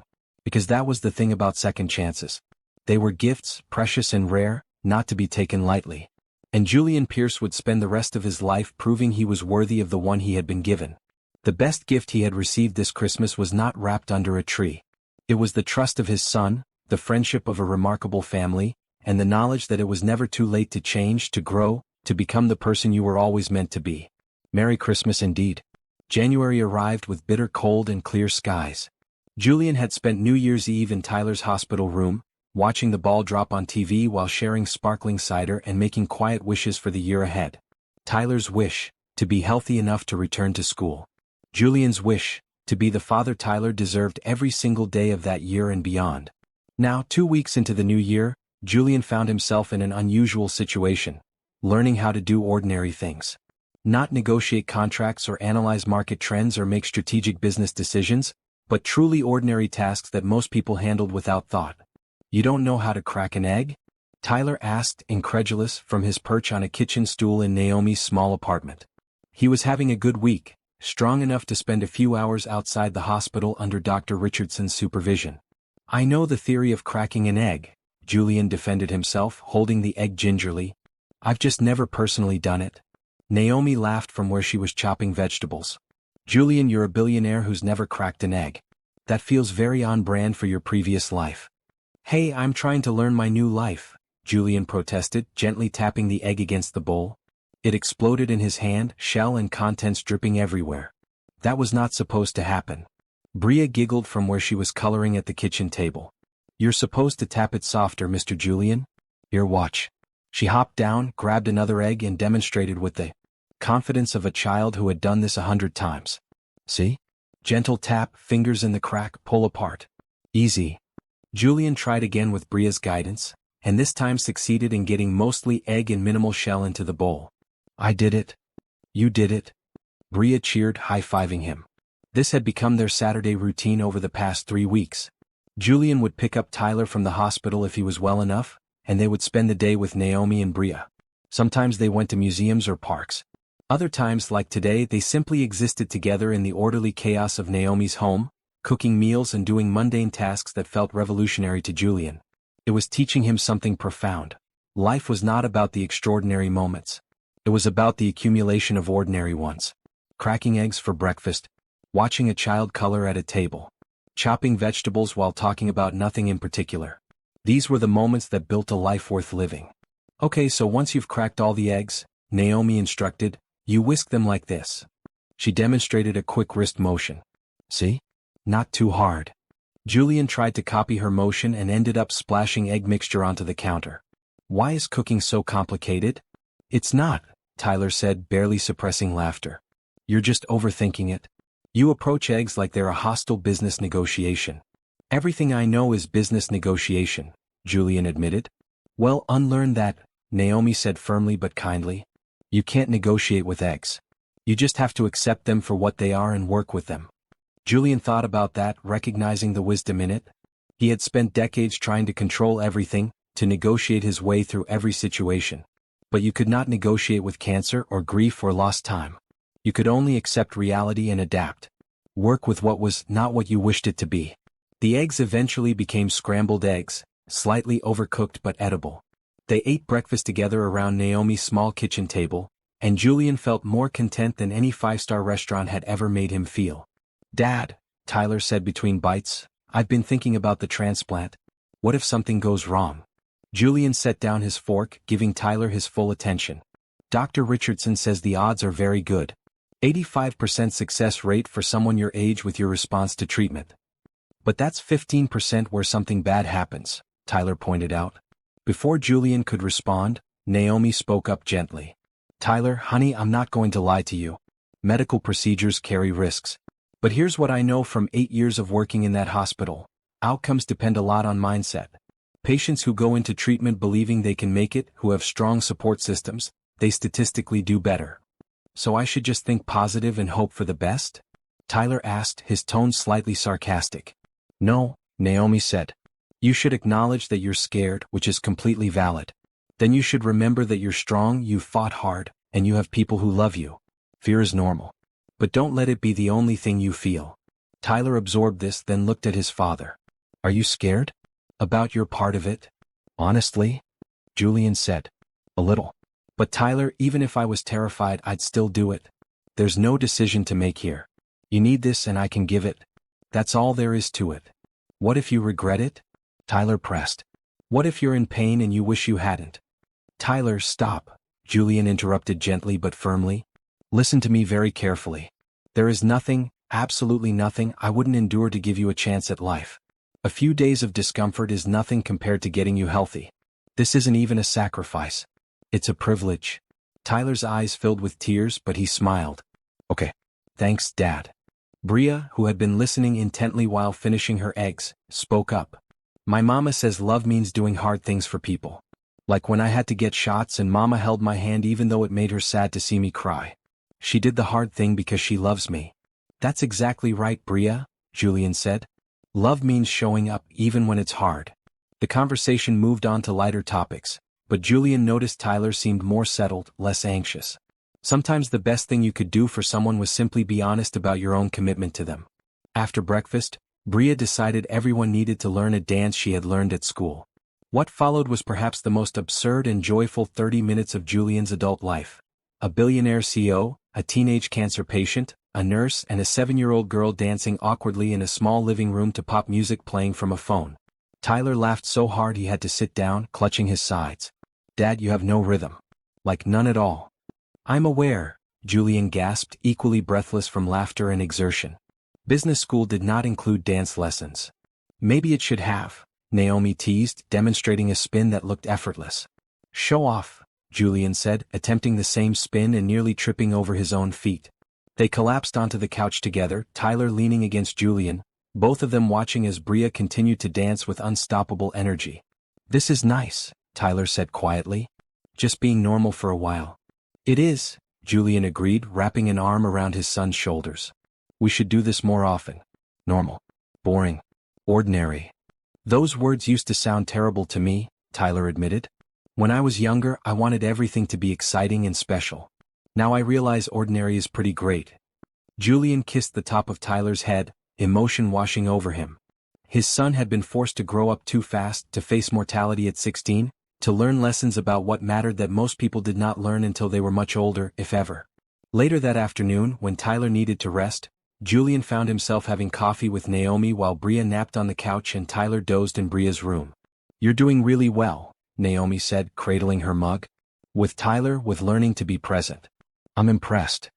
I still feel like I'm figuring it out as I go, Julian admitted. Every day is a new lesson in how much I don't know about just being human. That's good though, Naomi said. Recognizing what you don't know. That's the first step to learning. They sat in comfortable silence for a moment before Julian spoke again. Can I ask you something personal? Sure, Naomi said. Bria's father. Where is he? Naomi's expression clouded slightly. He left when Bria was 2. Decided parenthood was not what he wanted, moved across the country, no contact since. I tried to reach him when my dad got sick, thinking maybe he'd help with Bria while I dealt with everything, but he never responded. I'm sorry, Julian said. His loss. It really is, Naomi agreed. Bria is incredible and he's missing all of it. But honestly, Julian, I've made my peace with it. Yes, it's hard being a single parent. Yes, I wish Bria had a father who showed up for her. But we have my dad and we have each other and we're figuring it out. You're doing an amazing job, Julian said sincerely. Bria is one of the most well-adjusted, compassionate kids I've ever met. Thank you, Naomi said, her voice warm. That means a lot. Julian hesitated, then decided to voice something he had been thinking about for weeks. Naomi, I know I've already helped with your father's treatment, but I want to do more. Let me set up a college fund for Bria. And a trust to ensure you're financially secure. You work so hard and... Julian, stop, Naomi interrupted, but not unkindly. I appreciate the thought, I really do. And yes, you've helped my family more than I can ever repay. But I need you to understand something. I don't want to be your charity project. Julian started to protest, but Naomi held up a hand. Let me finish, she said. You've helped my father, which I accepted because he was dying and you gave us hope. That was a gift I'm eternally grateful for. But Bria and I were okay. I have a good job. We have what we need. I'm proud of the life I've built for us, and I don't want money to change that or to feel like we owe you something. Julian nodded slowly, understanding. I'm sorry. I didn't mean to imply you couldn't handle things. I care about you and Bria. Both of you have become important to Tyler and me. I want to help if I can. Naomi's expression softened. And that impulse comes from a good place, I know it does. But Julian, the best thing you can give us is not money. It's your presence. Your friendship. The way you show up for Tyler, that's what matters. Bria talks about you constantly. You're becoming like family to her, to us. That's worth more than any trust fund. Family, Julian repeated, testing the word. Is that what we're becoming? Isn't it? Naomi asked. We've spent almost every day together for 6 weeks. Our kids are best friends. We cook meals together. We celebrate holidays together. We support each other through hard times. If that's not family, what is? Julian felt something shift in his chest, a warmth that had nothing to do with the coffee. She was right. They had become family, not through blood but through choice and presence and care. Okay, he said. No trust funds or college funds unless you explicitly ask for them. But the friendship, the presence, the showing up, that I'll keep doing. Deal? Naomi agreed, extending her hand. They shook on it, then both laughed at the formality of it. The afternoon wore on in comfortable domesticity. When Tyler and Bria woke from their naps, they decided to watch a movie. All 4 of them crowded onto Naomi's couch with blankets and popcorn. Halfway through, Bria fell asleep again, this time with her head on Julian's lap. Tyler dozed against Naomi's shoulder. Julian caught Naomi's eye over the sleeping children and saw his own contentment reflected there. This was what life was supposed to be. Not constant excitement or achievement or the next big thing, but moments like this. Safe, warm, connected. Later, when Julian and Tyler were preparing to leave, Bria woke up long enough to hug them both goodbye. Will you come back next Saturday? She asked Julian. If your mom says it's okay, Julian confirmed. It's okay, Naomi said immediately. Then yes, we'll be here, Julian promised. In the car on the way back to the hospital, Tyler was quiet, looking out the window at the city lights. What are you thinking about? Julian asked. Just how different things are now, Tyler said. 6 weeks ago I hated you. Now I can't imagine life without you. It's weird how fast things can change. Change can be good, Julian said. When you're changing in the right direction. Do you think? Tyler hesitated. Do you think Mom would be happy? With how things are now? Julian considered carefully before answering. I think your mother would be proud of both of us. Of you for being brave enough to give me another chance. Of me for finally waking up and being present. And I think she'd love Naomi and Bria just like we do. Yeah, Tyler agreed. She would have really liked them. Especially Bria. Mom always said kids should be allowed to be kids, to stay innocent and kind as long as possible. Bria is all of that. Your mother was very wise, Julian said. I wish I had listened to her more when she was here. You're listening now, Tyler pointed out. To her memory, I mean. You're becoming the person she saw in you. Julian had to blink back tears. I'm trying, Tyler. Every day I'm trying.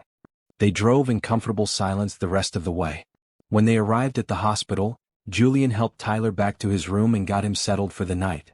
Dad, Tyler said as Julian was preparing to leave, thanks for today. For the normal stuff. The eggs and dancing and movies. That's the kind of thing I missed these past 3 years. We'll do it again next week, Julian promised. And every week after. Normal Saturdays. Just us and the Johnsons being a weird little found family. I like that, Tyler said, smiling. Found family. That's a good name for what we are. Julian kissed Tyler's forehead. Get some rest. I'll see you in the morning. As Julian left the hospital and headed home to his empty mansion, he reflected on what Naomi had said about family. She was absolutely right. Family was not just about biology or legal documents. It was about showing up, caring, being present through good times and bad. The Pierce family had expanded in the most unexpected way. A grieving father and son. A single mother and her daughter. A grandfather fighting for his life. They had come together through circumstance and choice, forming bonds that felt as strong as any blood relation. Julian had spent his whole life building an empire, accumulating wealth, achieving success as the world measured it. But he was only now learning what it meant to build a life. And the key he was discovering was simple. Show up, be vulnerable, accept help, give help, and cherish the ordinary moments that accumulate into extraordinary relationships. He fell asleep that night not in his usual king-sized bed but on the couch in his library, still wearing his jeans and t-shirt from the day, too content and tired to bother with his usual nighttime routine. And for the first time in 3 years he slept peacefully, without nightmares, without regrets, just grateful for the life he was finally learning how to live. Learning to be human again, it turned out, was not about grand gestures or dramatic transformations. It was about cracking eggs and dancing badly and falling asleep during movies with people you loved. It was simple, ordinary, and absolutely perfect. The day Julian had been both anticipating and dreading arrived on a Tuesday in late January, the day Tyler wanted to talk, really talk, about everything that had happened since Rebecca died. Dr. Richardson had suggested this might happen as the transplant date approached, explaining that many patients needed to process old emotions before facing major medical procedures. It started simply enough. Julian arrived at Tyler's room at his usual time to find his son sitting up in bed, looking determined and nervous at the same time. "Dad, can we talk? Like really talk?" Tyler asked before Julian even had a chance to sit down. Julian felt his stomach tighten but forced himself to appear calm. "Of course. About anything. What's on your mind?" Tyler took a deep breath. "I need to tell you how the last 3 years felt. From my side. And it might be hard to hear." "Okay," Julian said, sitting down in his chair and giving Tyler his complete attention. "I'm listening. And Tyler, you can say anything you need to say. I won't get defensive. I promise." Another breath, then Tyler began. "When Mom died, I felt like I lost both parents. She was gone, which was horrible and terrifying and the worst thing that ever happened to me. But you disappeared too. You were physically there sometimes, but you were never really present. You were already thinking about work, checking your phone, planning your next meeting." Julian nodded, his throat tight, but he stayed silent, letting Tyler speak. "I needed you so badly," Tyler continued, his voice cracking. "I was 13 years old and my mother had just died, and I needed my father to hold me and tell me we'd be okay. But instead you hired more staff to take care of me. You made sure I had everything I needed materially, but you never asked what I actually needed, which was you." Tears were streaming down Tyler's face now, but he kept going. "I had so many bad days. Days when I couldn't get out of bed because I missed Mom so much. Days when I wanted to talk about her and remember her. But you avoided anything that mentioned her. You acted like talking about Mom would somehow make it hurt more, when really, not talking about her made it feel like she never existed." "Tyler," Julian started, but his son shook his head. "Please let me finish. I need to say all of this." "Okay. I'm sorry. Go ahead." Tyler wiped his eyes but continued.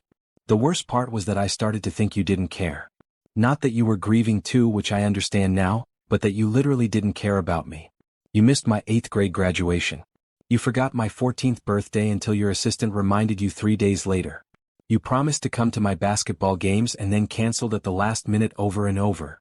Each example was a knife to Julian's heart, but he forced himself to listen without interrupting, without making excuses. "And then I got sick," Tyler said, his voice dropping to almost a whisper. "And for the first 2 weeks you barely visited. I was in the hospital, terrified I might die, and you were still choosing work over me. I genuinely thought I didn't matter to you anymore. That maybe I had never really mattered and Mom was the one who made you care about having a family." Julian was crying now too, unable to hold back the tears. "Tyler, I'm so sorry. I'm so sorry." "I know you are," Tyler said. "And I can see you've changed. I can see you're here now, every day, really present. But I needed to tell you how it felt those 3 years. I needed you to understand how much it hurt to be abandoned by the only parent I had left." "You have every right to feel that way," Julian managed to say. "Because that's exactly what I did. I abandoned you when you needed me most. And there's no excuse for that, Tyler. None at all." They sat in heavy silence for a moment, the weight of 3 years of pain hanging in the air between them. Then Julian spoke, his voice raw with emotion. "Can I tell you my side? Not as an excuse because there is no excuse, but just so you understand what was happening in my head." Tyler nodded, wiping his face with the sleeve of his hospital gown. Julian took a moment to gather his thoughts, trying to find the right words to explain the inexplicable. "When your mother died, something broke in me. Completely shattered. She was my anchor, my compass, the person who made me want to be better. And suddenly she was gone, and I didn't know how to exist without her. He paused, remembering those dark early days. I should have turned to you. We should have grieved together. But Tyler, when I looked at you, all I could see was her. You have her eyes, her smile, her way of tilting your head when you're thinking. Being around you was like being constantly reminded of what I'd lost, and I couldn't handle it. So you avoided me, Tyler said quietly. I did, Julian admitted. And that was unforgivably selfish. You needed your father, and I was too broken to be there for you. So I buried myself in work because work was simple. Work had clear problems and solutions. Work didn't require me to feel anything. Julian leaned forward, looking directly into his son's eyes. But here's what I need you to know. Every single day of those 3 years, even when I was being the worst father imaginable, I loved you. I never stopped loving you. I was just so lost in my own grief and pain that I couldn't show it. I couldn't be what you needed. Why didn't you just tell me that? Tyler asked. Why didn't you say, Tyler, I'm struggling, I'm grieving, I need help? I would have understood. Because I'm a prideful idiot who thought showing weakness was unacceptable, Julian said bluntly. I spent my whole life being the strong one, the one in control, the one who handled everything. Admitting I was broken felt like admitting I had failed. Not just as a husband who couldn't save his wife, but as a father who couldn't hold his family together. Tyler absorbed this, then asked the question Julian had been dreading. Did you ever think about me during those 3 years? Like really think about me? Every day, Julian answered immediately. Every single day. I'd be in meetings and suddenly think, Tyler has a basketball game tonight, or, Tyler mentioned he needed help with math homework. And then I'd make excuses for why I couldn't be there, why work was more important, why my assistant could handle it. But I was thinking about you constantly. Then why, Tyler's voice broke, why was it so easy for you to stay away? Julian felt his heart crack further. Because staying away was easier than facing what I'd become. Every time I did show up, I could see the hurt in your eyes, the disappointment. And it made me feel like such a failure that I'd tell myself you were better off without me around. That you didn't need a father who was this broken. That's stupid, Tyler said, but without malice. Of course I needed you. Broken or not, you're my dad. You're the only parent I have left. You're absolutely right, Julian agreed. It was stupid and selfish and wrong. And Tyler, I can't give you back those 3 years. I can't undo the birthdays I missed or the games I didn't attend or the nights you cried yourself to sleep because you felt alone. All I can do is promise you that I will spend the rest of my life being the father you deserve. They were both crying again, but this time it felt different. Not just grief and anger but also release. The walls that had been built between them were finally coming down, brick by painful brick. I want to believe you, Tyler said. I do believe you mostly. But I'm also scared that once I'm better, once the crisis is over, you'll go back to how you were. That you'll decide work is important again and I'll lose you all over again.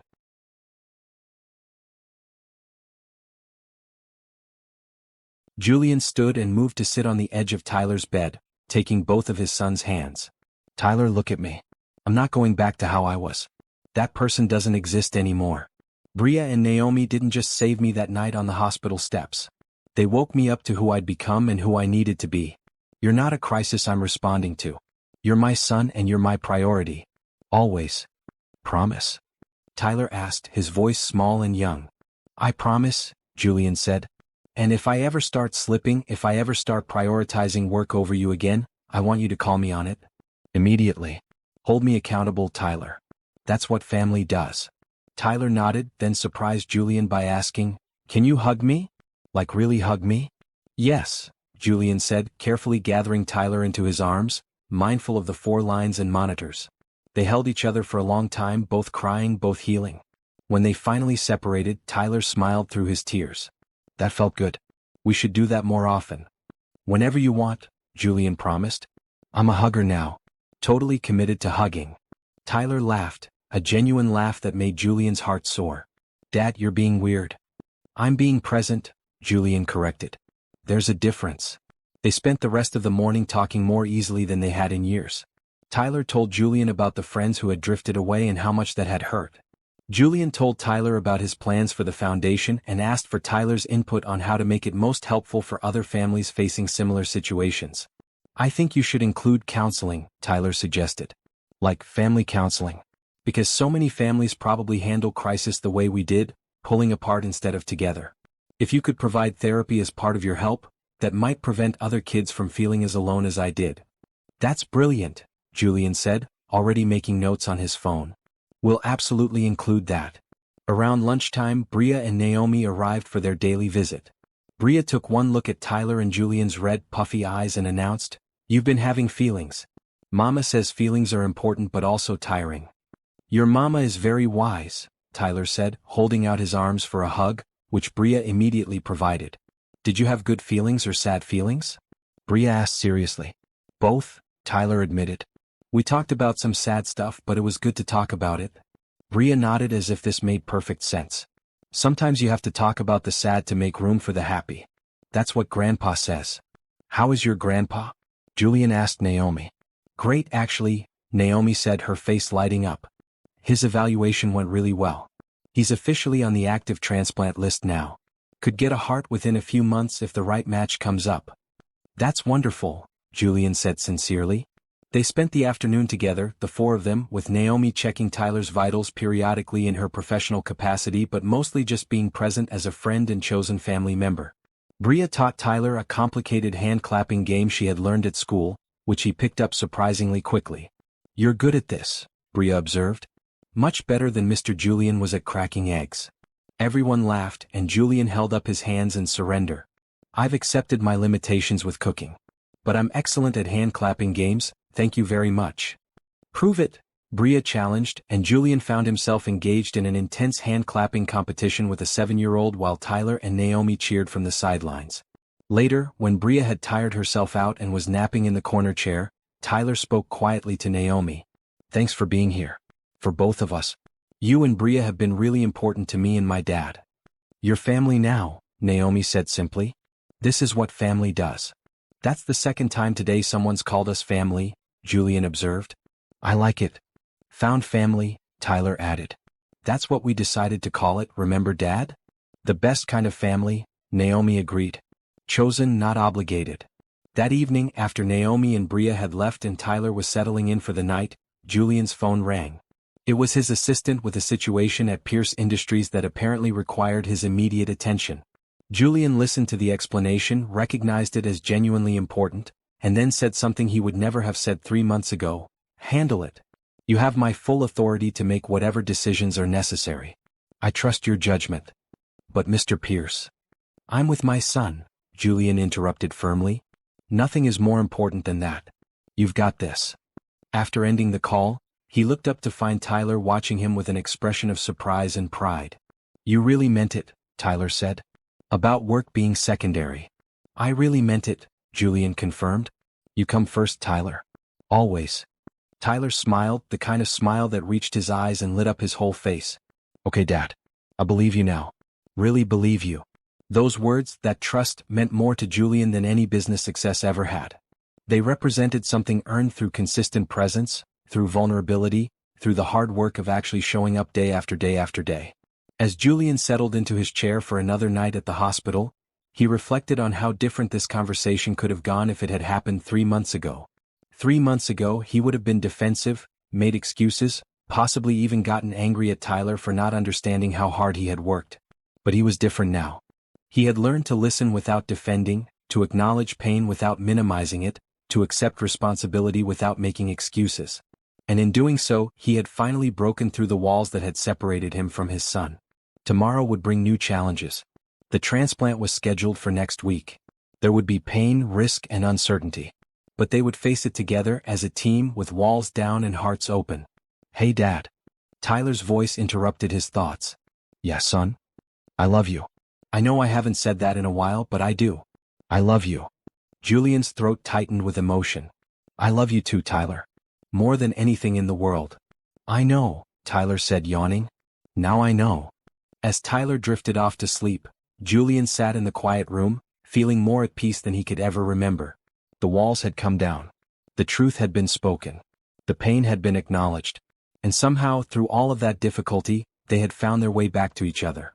Healing, Julian realized, was not about avoiding pain or pretending everything was fine.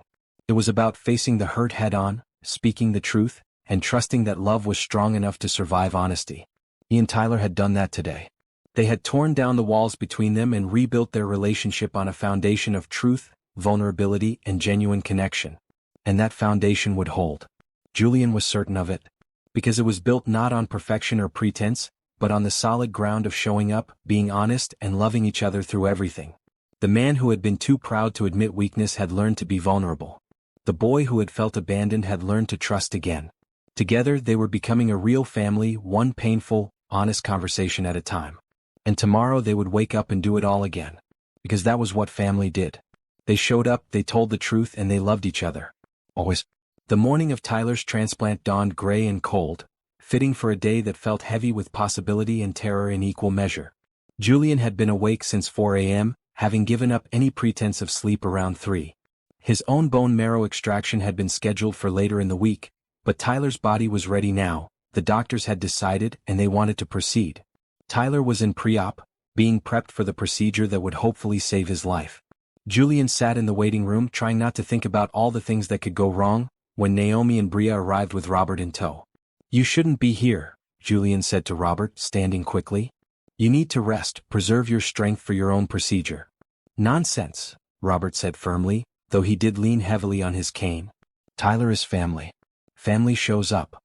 Bria immediately climbed into Julian's lap, wrapping her small arms around his neck.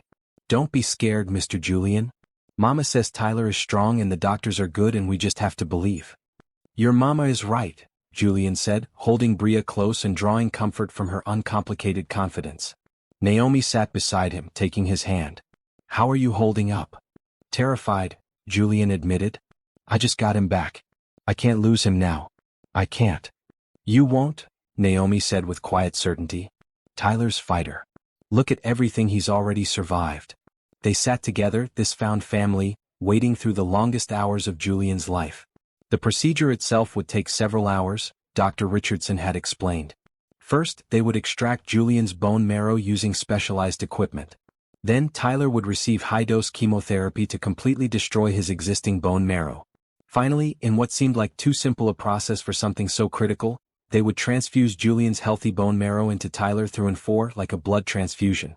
The bone marrow would then travel through Tyler's bloodstream to his bones, where it would hopefully settle in and begin producing healthy blood cells. The whole process was simultaneously miraculous and terrifying. Time moved strangely. Minutes felt like hours. Julian found himself praying, something he had not done since Rebecca's funeral. "Please," he thought, "please let this work. Please don't take him from me. Not now. Not when we're finally okay." Around 2 p.m. Dr. Richardson emerged, still in his surgical scrubs. Julian leaped to his feet, his heart pounding so hard he thought it might explode. "The procedure went well," Dr. Richardson said immediately, and Julian felt his knees buckle with relief. Naomi caught his arm, steadying him. "We successfully extracted the bone marrow from you, Julian, and the transfusion into Tyler is complete. He's in recovery now." "So he's okay?" Julian managed to ask. "He's stable," Dr. Richardson said carefully.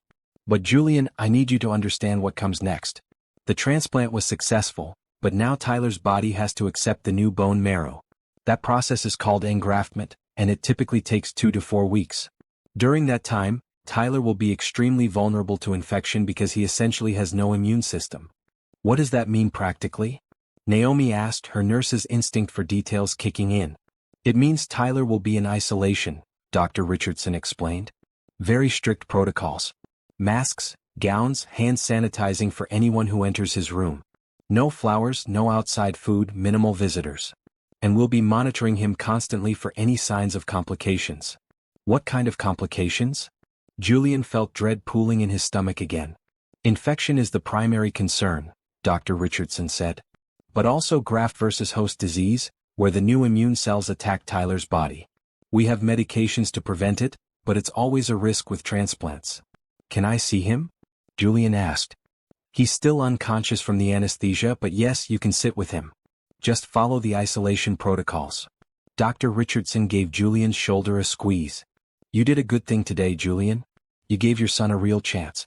Now we wait and hope and take excellent care of him."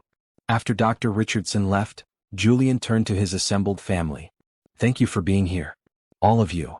Where else would we be?" Robert said simply. Julian followed a nurse to Tyler's new room in the isolation ward, going through the process of gowning up, putting on a mask and sanitizing his hands thoroughly.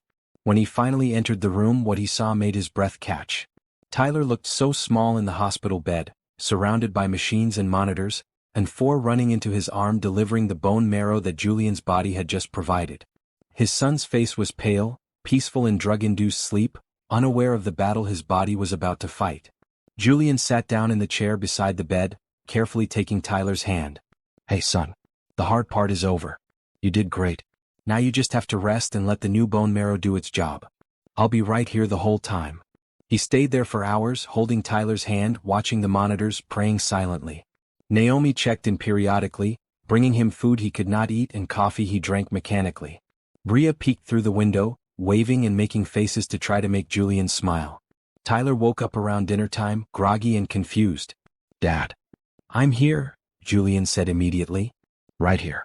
How do you feel?" "Weird," Tyler mumbled. "Tired? Everything hurts."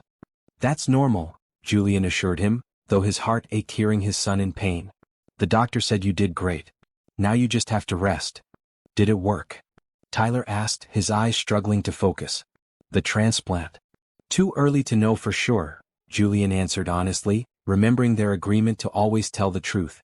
"But so far, everything went exactly as planned. The bone marrow is in you now. Your body just needs time to accept it." "How long?" Tyler asked. "A few weeks before we'll really know. But Tyler, you've got this.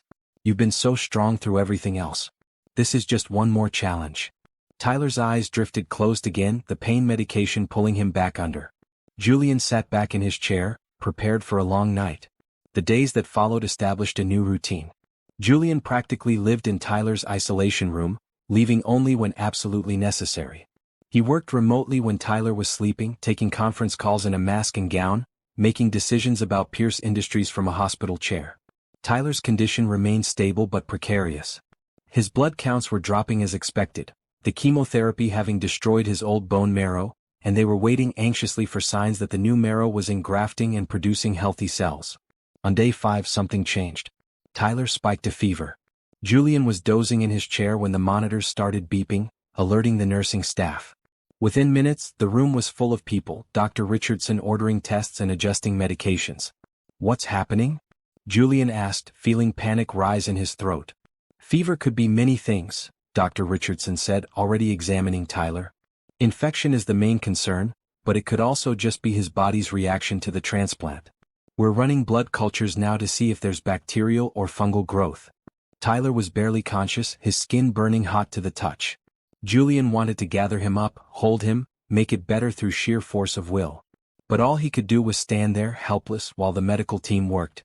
The next 72 hours were the worst of Julian's life, surpassing even the days after Rebecca died. Tyler's fever remained high despite aggressive antibiotics. His blood pressure dropped, requiring medication to support it. He drifted in and out of consciousness, sometimes lucid, sometimes delirious. During one of his lucid moments, Tyler looked at Julian with fear in his eyes. "Dad, I'm scared. What if this doesn't work?" "It's going to work," Julian said with more confidence than he felt.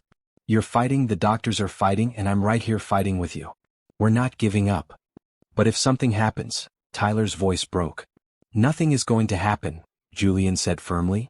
"Do you hear me, Tyler? You're going to get through this. We have too many plans. Normal Saturdays with Naomi and Bria, teaching you to cook more than just scrambled eggs, going to your graduation, watching you go to college. You have too much life ahead of you." "Dad." "No," Julian said, his voice fierce now. "I'm not losing you. Not after everything we've been through. Not after finding our way back to each other. You're going to fight this, Tyler. And you're going to win." Tyler managed a weak smile. "Okay, Dad. I'll try." "Not try," Julian corrected. "Do. You're going to do this." Naomi stayed close during those dark days, checking Tyler's charts, consulting with the doctors, providing Julian with medical explanations he could understand. She found him in the chapel on the 3rd night of Tyler's fever, sitting in the same spot he had occupied weeks earlier. "Julian," she said softly, sitting beside him. "I can't do this," Julian admitted, his voice breaking. "I can't watch him suffer. I can't lose him, Naomi. I just can't." "You're not going to lose him," Naomi said, taking his hand. "You don't know that," Julian said desperately. "The doctor said his body might be rejecting the transplant. Or it could be an infection they can't identify. Or—" "Julian, listen to me," Naomi interrupted. "I've been a nurse for 8 years. I've seen a lot of transplant patients. Tyler's numbers are actually improving, slowly but steadily. The fever is scary, yes, but his white blood cell count started to rise yesterday. That means the bone marrow is engrafting. His body is accepting the transplant. Julian looked at her with desperate hope. Really? You're not just saying that. Really? Naomi confirmed. I wouldn't lie to you about this. Tyler is fighting and he's winning. The fever will break. You just have to hold on a little longer. Julian leaned against her, too exhausted to maintain his composure. I don't know what I'd do without you. You and Bria, you've kept me sane through all of this. That's what family does, Naomi said, echoing her frequent reminder. We hold each other up when one of us can't stand alone. Naomi was right. On the 4th day after Tyler's fever started, it finally broke. Julian woke to find Tyler's forehead cool to the touch, his breathing even, his monitors showing normal readings. The blood cultures came back negative for infection, confirming that the fever had been Tyler's body's response to the transplant, not a dangerous complication. He's turned a corner, Dr. Richardson said with visible relief during morning rounds. His counts are rising faster than expected. The engraftment is taking hold. This is very good news, Julian. Julian could have collapsed with relief. So he's going to be okay? We're not out of the woods yet, Dr. Richardson cautioned. But yes, all signs point to a successful transplant. If his counts continue to rise and he remains infection-free for another week, we can start talking about moving him out of isolation. Julian immediately went to Tyler's bedside, taking his son's hand. Tyler was still sleeping, but his color was better, his breathing more relaxed. You did it, Julian whispered. You fought and you won. I'm so proud of you, Tyler. When Tyler woke an hour later, the first thing he said was, I feel better. Less like I'm dying. Julian laughed, the sound coming out half sob. Good. Because I have a lot of Saturdays planned for us and you need to be alive for them. Tyler smiled weakly. Deal. No dying. Got it. Over the next week, Tyler's recovery accelerated. His blood counts continued to rise, indicating that the new bone marrow was successfully producing healthy cells. His energy improved. He started eating solid food again. The isolation protocols remained in place, but the atmosphere in the room shifted from crisis to cautious optimism. Bria visited daily, pressing her face against the window to make funny faces at Tyler until he laughed. Naomi provided updates on Robert's condition, which was also improving. The family, scattered across different rooms and floors of various hospitals, was slowly healing together. On the 10th day post-transplant, Dr. Richardson brought extraordinary news. Tyler's latest tests show that the transplant has fully engrafted. His immune system is starting to rebuild. The cancer markers in his blood are undetectable. Tyler, you're in remission. Tyler stared at the doctor, then at Julian, hardly daring to believe it. Remission? Like actually in remission? Actually in remission, Dr. Richardson confirmed with a broad smile. We'll need to monitor you closely, of course. There's always a risk of relapse, and you'll need to be careful about infections while your immune system strengthens. But yes, Tyler, you're cancer-free. Julian could not speak. He just pulled Tyler into the most careful, gentle hug, both of them crying, both of them laughing, both of them hardly believing that they had made it through. We did it, Dad, Tyler said. We actually did it. You did it, Julian corrected. You're the fighter. I just provided raw materials. We did it together, Tyler insisted. As a team. Later that day, when Naomi and Bria were allowed a brief visit with full protective gear, Bria announced, I knew Tyler would be okay. I told everyone. Mama didn't believe me at first, but I knew. I always believed, Naomi protested. I was just being professionally cautious. You were scared, Bria said with childlike directness. But it's okay. Everybody was scared. Scary things make people scared. That's normal. Your daughter is absurdly wise, Julian told Naomi. I know, Naomi said proudly. Takes after her grandfather. They celebrated quietly in Tyler's room with juice boxes instead of champagne and hospital pudding instead of cake, but it felt more meaningful than any elaborate party could have been. They had fought for this moment, suffered for it, believed in it even when it seemed impossible. That night, after everyone had left and Tyler was sleeping peacefully, Julian sat in his chair and finally allowed himself to feel the full weight of what had just happened. He had come so close to losing everything. Tyler could have died. The transplant could have failed. The infection could have been untreatable. But none of those things had happened. Against the odds, through excellent medical care, through sheer stubborn will, through community support and love, Tyler had made it. They had made it. Julian thought about the man he had been 4 months ago, broken and crying on hospital steps, convinced he had lost everything.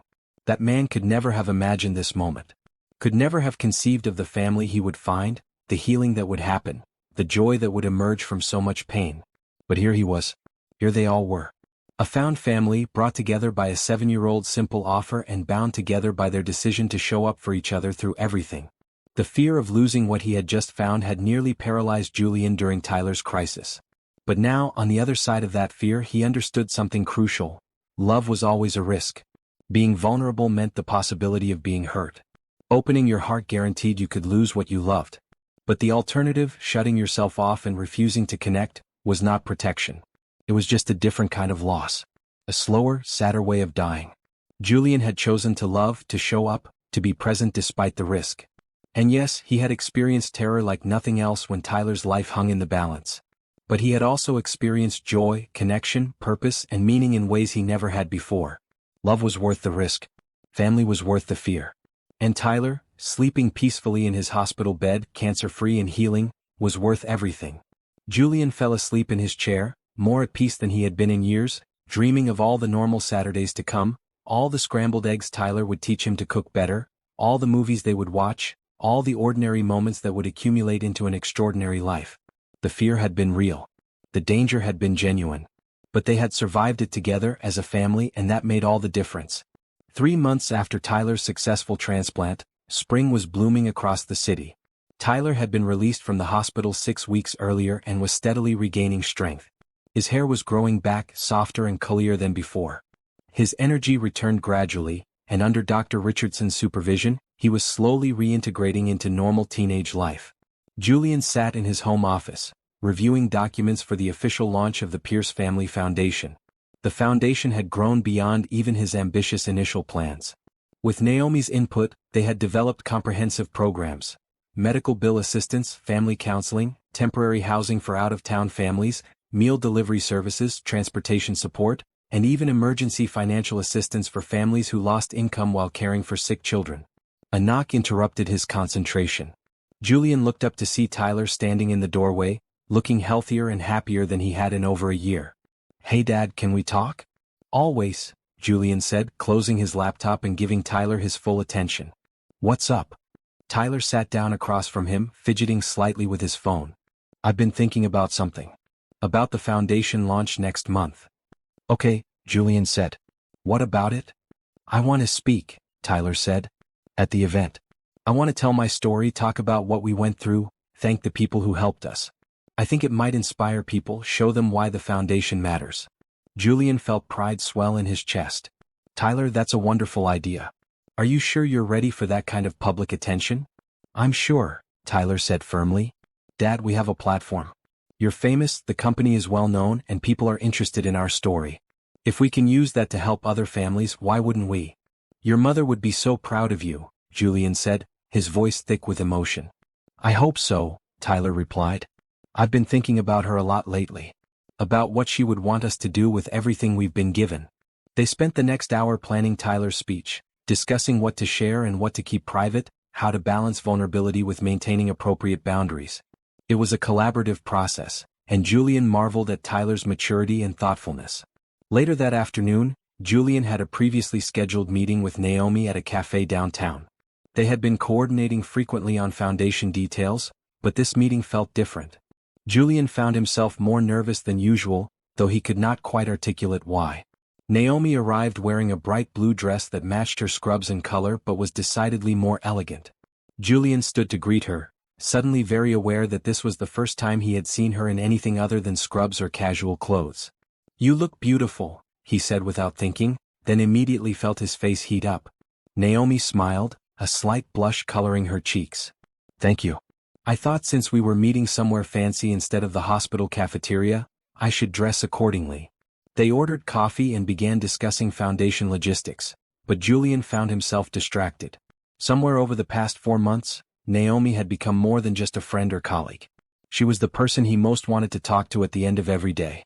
The one whose opinion mattered most on important decisions. The one whose smile could lift his spirits even in the darkest moments. He was in love with her. The realization hit him with startling clarity in the middle of her explanation about grant application processes. "Julian? Are you listening?" Naomi asked, looking at him with a mixture of amusement and concern. "Sorry," Julian said, shaking his head. "I was just thinking about something." "About what?" Naomi asked. Julian took a breath, deciding to be honest. "About how much you mean to me. To both Tyler and me." Naomi's expression softened. "You both mean a lot to me too. And to Bria and my father." Julian started, then stopped. This was not the time or place. He needed to think about this carefully, do this right. "Never mind. Let's get back to the foundation plans." Naomi looked at him curiously but did not push. They spent another hour working through details before parting ways. Over the next 2 weeks, Julian thought constantly about his feelings for Naomi. He wanted to tell her, to explore whether she felt the same way, but he was terrified of ruining the friendship and family dynamic they had built. What if she did not feel the same? What if it made things awkward? What if it somehow affected Tyler and Bria's friendship? The decision was essentially made for him when Robert had a medical emergency. Julian got the call from Naomi at 3 in the morning. "Julian, I'm sorry to wake you, but my dad is in emergency surgery. His heart? There were complications." "I'm on my way," Julian said immediately, not even thinking about it. "Which hospital?" "Central Memorial." "But Julian, you don't have to." "I'm already getting dressed," Julian interrupted. "I'll be there in 30 minutes. He arrived at the hospital to find Naomi in the waiting room, still in her pajamas with a coat thrown over them, her hair disheveled, her face streaked with tears. Bria was asleep on a nearby chair, covered with Naomi's jacket. Julian went straight to Naomi, pulling her into his arms. She collapsed against him, sobbing quietly. "I thought we had more time," she whispered. "The doctors said he was stable, that he could wait for a transplant donor. But tonight his heart it's failing, Julian. They're trying to stabilize him, but..." "Shoo," Julian soothed, holding her close. "He's strong. He's going to make it through this." They sat together for hours, Naomi leaning against Julian, drawing strength from his presence. When Bria woke up, confused and scared, Julian held her too, explaining in simple terms that Grandpa was sick and the doctors were helping him. Around 7 a.m. the surgeon emerged. Robert had made it through the emergency procedure, but his prognosis had changed. "He needs a heart transplant immediately," the surgeon explained. "He's too unstable to wait any longer. We're putting him at the top of the priority list, but there's no guarantee a heart will become available in time," Naomi finished, her voice hollow. "We'll do everything we can," the surgeon assured them before leaving. Julian made a decision. "I'm activating every resource I have. Every hospital network, every organ donation organization, every contact I've accumulated over 40 years in business. We're going to find Robert a heart." "Julian, organ donation doesn't work that way," Naomi said gently. "You can't just buy a heart. It has to be a match and someone has to die. You can't control that." "No, but I can make sure that when a match becomes available, we know about it immediately and the logistics are seamless. I can fund research into mechanical heart alternatives. I can ensure Robert has the absolute best care while we wait." Julian took Naomi's hands. "Let me help, Naomi. Please." Naomi looked at him for a long moment, then nodded. "Okay. Yes. Do whatever you can." Over the next week, Julian mobilized an extraordinary effort. He met with organ donor organizations, funded public awareness campaigns about the importance of donor registration, and ensured Robert's case was flagged with every transplant center in the region. He even began funding research into artificial heart technology, though he knew that would not help Robert in the immediate term. Tyler wanted to help too. "Dad, let's do a public appeal. Use social media, the news, whatever platform we have. Maybe someone will register as an organ donor because of it, and that could save Grandpa Robert and other people too." Together, father and son recorded a video about Robert's situation, about the critical need for organ donors, about how one person's decision to register could save multiple lives. They posted it online and it went viral within days. Thousands of people registered as organ donors in response. "Even if this doesn't save Dad directly," Naomi said, watching the registration numbers climb, "you're saving other people. Other families won't have to go through what we're going through." On day 9 of Robert's crisis, a miracle happened. A matching heart became available. A young man in another state had tragically died in an accident, but his family had made the generous decision to donate his organs. Robert was the best match for his heart. The transplant surgery was scheduled for the next morning. The whole found family gathered at Central Memorial, everyone nervous but hopeful. Bria drew pictures for her grandfather to look at when he woke up. Tyler, still regaining his own strength, was determined to be there anyway. Julian held Naomi's hand through the entire procedure. The surgery took 8 hours. When the cardiac surgeon finally emerged, the look on her face told them everything before she even spoke. The transplant was successful. Robert has a new heart and it's beating strong and healthy in his chest.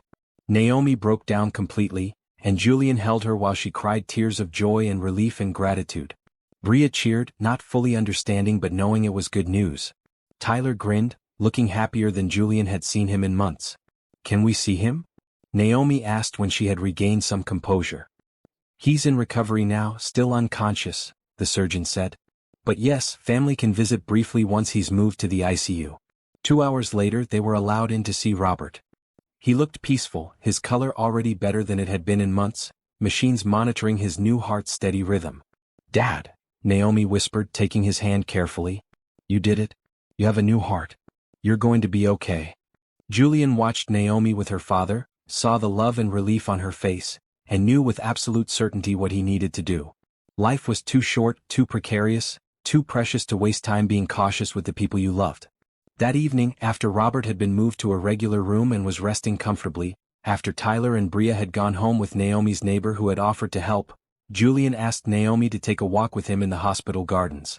"Naomi," he began, then stopped, suddenly nervous in a way he had not been since he was a teenager.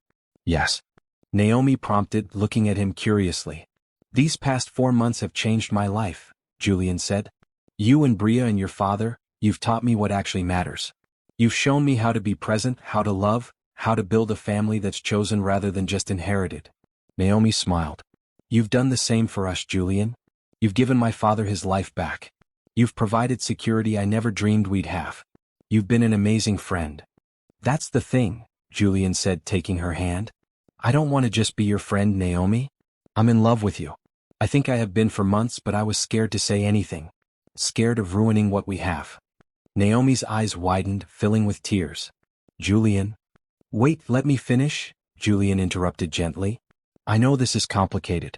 We have kids to think about, a foundation to run, a whole dynamic we've built. And if you don't feel the same way, I'll accept that. But I had to tell you because watching your father almost die tonight reminded me that we don't have unlimited time. We need to say the important things while we can." Naomi was crying now but smiling through her tears. "Julian Pierce, are you really this oblivious?" "What?" Julian asked, confused. "I've been in love with you for 2 months, Naomi said, laughing and crying at the same time. "I thought you didn't feel the same way. I thought you just saw me as a friend and colleague." Julian stared at her, hardly believing what he was hearing. "You love me?" "Yes, you ridiculous man," Naomi said. "I love you. I love how you show up for Tyler every single day. I love how you play hand-clapping games with my daughter. I love how you held me tonight when I was falling apart. I love who you've become and who you're still becoming." Julian pulled her close, kissing her gently, then more deeply when she kissed him back. When they finally separated, both were smiling. "So what now?" Naomi asked. "Now," Julian said, "I have a proposal to make. Actually, 2 proposals." "2?" Naomi asked, laughing. "Overachiever. First," Julian said, suddenly serious, "I want you to be the director of the Pierce Family Foundation. Not just an advisor but the actual director. You understand what families need because you've lived it. You have the compassion and the organizational skills. I can't imagine anyone better for the job." Naomi's breath caught. "Julian, that's a huge position. Are you sure?" "Completely sure," Julian confirmed. "I trust you completely, Naomi. And it's paid, of course. A proper salary with full benefits. You'd be able to cut back your hospital shifts to part-time or even quit if you wanted. Spend more time with Bria and your father." Naomi wiped her eyes. "Yes, I accept. Thank you, Julian." "Good," Julian said, grinning. "Because I already had the contracts drawn up. I was just waiting for you to say yes." Naomi laughed. "And the second proposal?" Julian took both her hands, looking directly into her eyes. "Move in with me. You, Bria, and your father when he's recovered enough.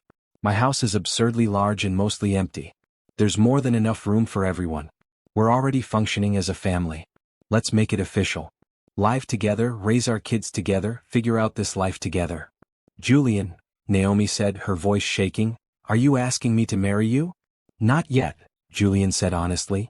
I want to, but I think we should take this one step at a time. Move in together first. Let the kids adjust.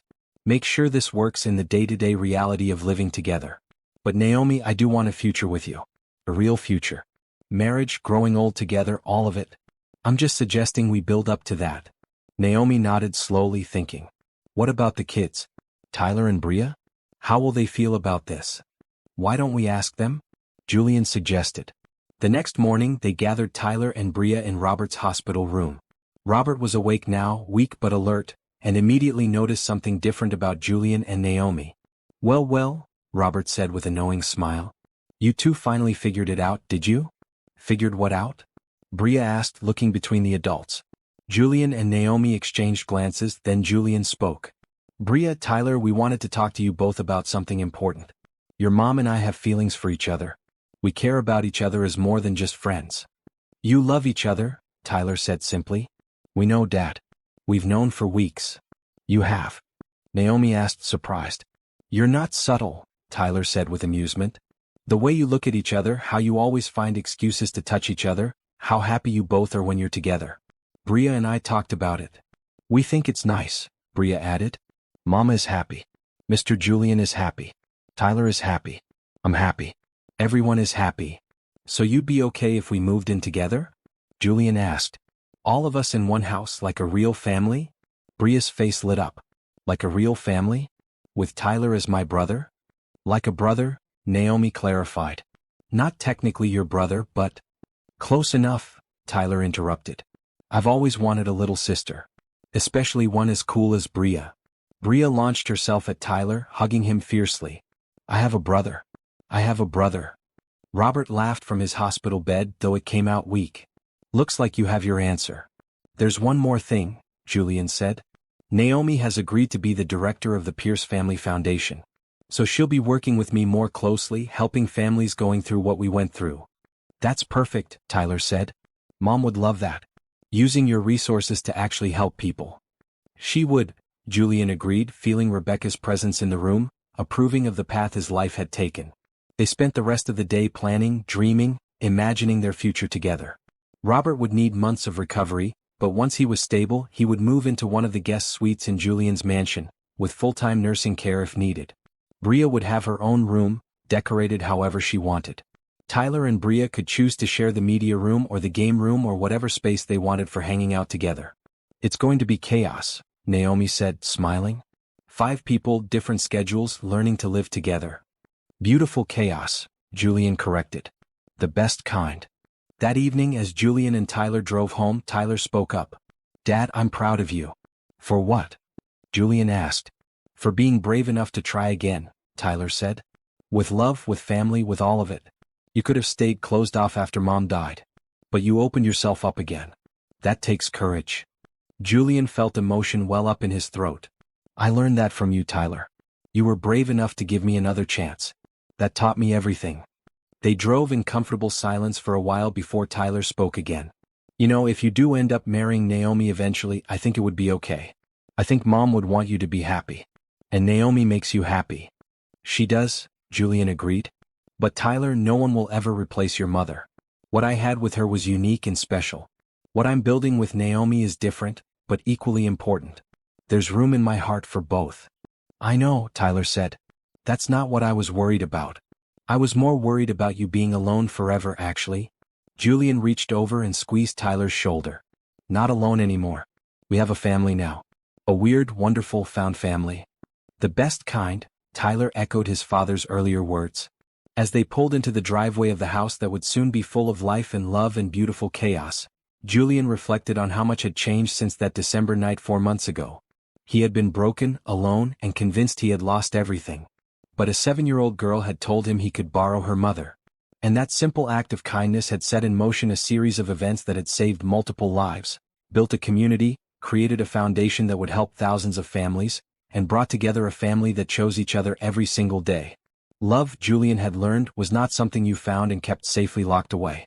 It was something you lived, every day, through showing up and being present and having the courage to be vulnerable even when it was terrifying. 2 unexpected proposals had been made and accepted. More would come in time.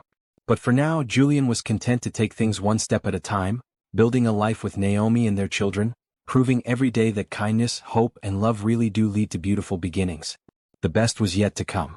The late spring sun poured through the massive windows of Julian's mansion, transforming it from the cold, empty space it had been months ago into something that finally felt like a home. Moving day had arrived, bringing with it controlled chaos and infectious excitement. "Mr. Julian, where should I put my dragon collection?" Bria asked, carrying a large box of stuffed dragons with great seriousness. "They need a good spot. Dragons are very particular. How about on the window seat in your room?" Julian suggested, leading her upstairs.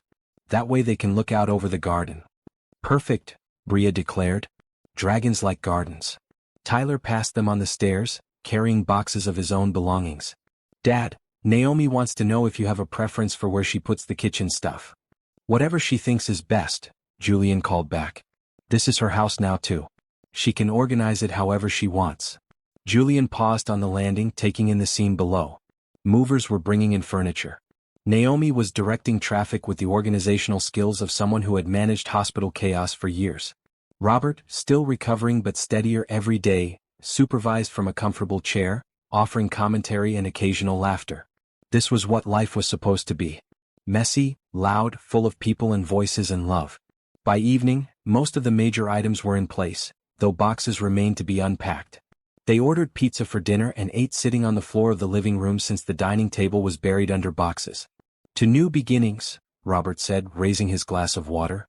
"And to families that choose each other." "To borrowed moms," Bria added, making everyone laugh. "That's never getting old, is it?" Naomi asked with amusement. "Never," Julian confirmed. "It's our origin story." Over the next few weeks, they settled into a rhythm that was sometimes smooth and sometimes chaotic but always filled with the sense of belonging. Julian learned to navigate a household with 2 teenagers, one 7-year-old, one elderly man recovering from major surgery, and one very opinionated woman who had definite ideas about how things should run. Mornings were loud. Bria needed help getting ready for school, often changing outfits 3 times before settling on something.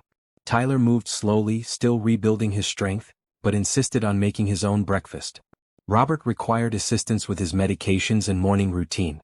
Naomi juggled all of this while preparing for her new role as foundation director. Julian loved every minute of it. He had converted one wing of the house into foundation offices, hiring a small staff to handle the administrative work. The official launch was planned for mid-June, and preparations were intensive. Naomi worked tirelessly, developing programs, establishing partnerships with hospitals, creating systems that would actually help families rather than drowning them in bureaucracy. "I want this to be different from traditional charities," Naomi explained during one of their planning sessions. "No extensive applications that take months to process. No means testing that makes people feel ashamed for asking for help. If a family has a sick child and needs assistance, we help them. Period." "Agreed," Julian said. "Let's make it as simple as possible. They're already dealing with enough." Tyler became increasingly involved in the foundation work, developing a peer support program that would connect young patients with each other. "When I was in the hospital feeling alone, having other kids who understood would have made such a difference," he explained. "Let's give them that." Bria appointed herself the official foundation mascot, a role she took very seriously. She insisted on being involved in all planning meetings, offering suggestions that were sometimes childlike but often surprisingly insightful. "Maybe we should give families fun stuff too, not just serious stuff," Bria suggested during one meeting. "Like games and toys and things that make kids smile. Being sick is very boring." "That's brilliant," Naomi said, making a note. "We'll include recreational therapy supplies in our assistance packages." As spring turned to summer, the family dynamics continued to evolve and strengthen. Tyler and Bria became inseparable, their age difference somehow not mattering. Tyler would help Bria with her reading homework, patiently sounding out words. Bria would force Tyler to play elaborate make-believe games involving dragons and princesses and adventures. "She's exhausting," Tyler told his father one evening, but he was smiling. "But also kind of great." Julian and Naomi's relationship deepened in the small moments that filled their days. Morning coffee together before everyone else woke up. Quick kisses stolen in the hallway. Quiet conversations late at night about their dreams and fears and hopes for the future. They were building something solid, something real, taking it one day at a time as they had agreed. Robert's health continued to improve remarkably. The new heart was working perfectly, his body accepting it without complications. He began taking daily walks in the garden, slowly regaining his strength. He also became the family's unofficial storyteller, gathering the children around him in the evenings to share tales from his teaching days. "Your grandfather is a treasure," Julian told Naomi one night as they watched Robert entertain Tyler and Bria with an animated story about a particularly troublesome student from decades ago. "He is," Naomi agreed, leaning into Julian's side. "And he gets to be here because of you. Because you cared enough to help a stranger." "You weren't a stranger," Julian corrected. "You were the mother a 7-year-old offered to loan me. That made you something more than a stranger from the first moment." The foundation launch on June 15th was a major event, held at a high-end hotel with media coverage and several hundred attendees, including donors, hospital administrators, and families who had already benefited from the foundation's pre-launch pilot program. Julian gave the opening remarks, but the real impact came from the personal stories. Tyler spoke about his cancer journey and his father's transformation. A mother shared how the foundation had paid for her daughter's experimental treatment. A father described how foundation support allowed him to take medical leave to be with his son without losing their home. But the most powerful moment came when Bria, wearing a bright red dress that matched the foundation's logo colors, walked up to the microphone with no preparation, no speech, just 7-year-old honesty. "Hi," she said into the microphone. "I'm Bria Johnson. This foundation exists because I told a crying man he could borrow my mom." Laughter rippled through the crowd. "I didn't know he was rich or important," Bria continued, completely at ease in front of hundreds of people. "I just knew he was sad. And my mama always says when someone is sad, you help them. So I offered my mom because she makes everyone feel better. And then he helped my grandpa and Tyler got better and now we all live together and we're helping lots of people." She paused thinking. "I think the important part is that when you see someone who needs help, you just help them. You don't worry about if they deserve it or if you'll get something back. You just help. That's what Mr. Julian did for my family. And now we're doing it for other families. That's what kindness looks like." The crowd erupted in applause. Julian felt tears streaming down his face, and he saw he was not alone. Even hardened businesspeople in the audience were wiping their eyes. After the event, as they were packing up, a woman approached Julian. "Mr. Pierce, I'm a reporter with the National News.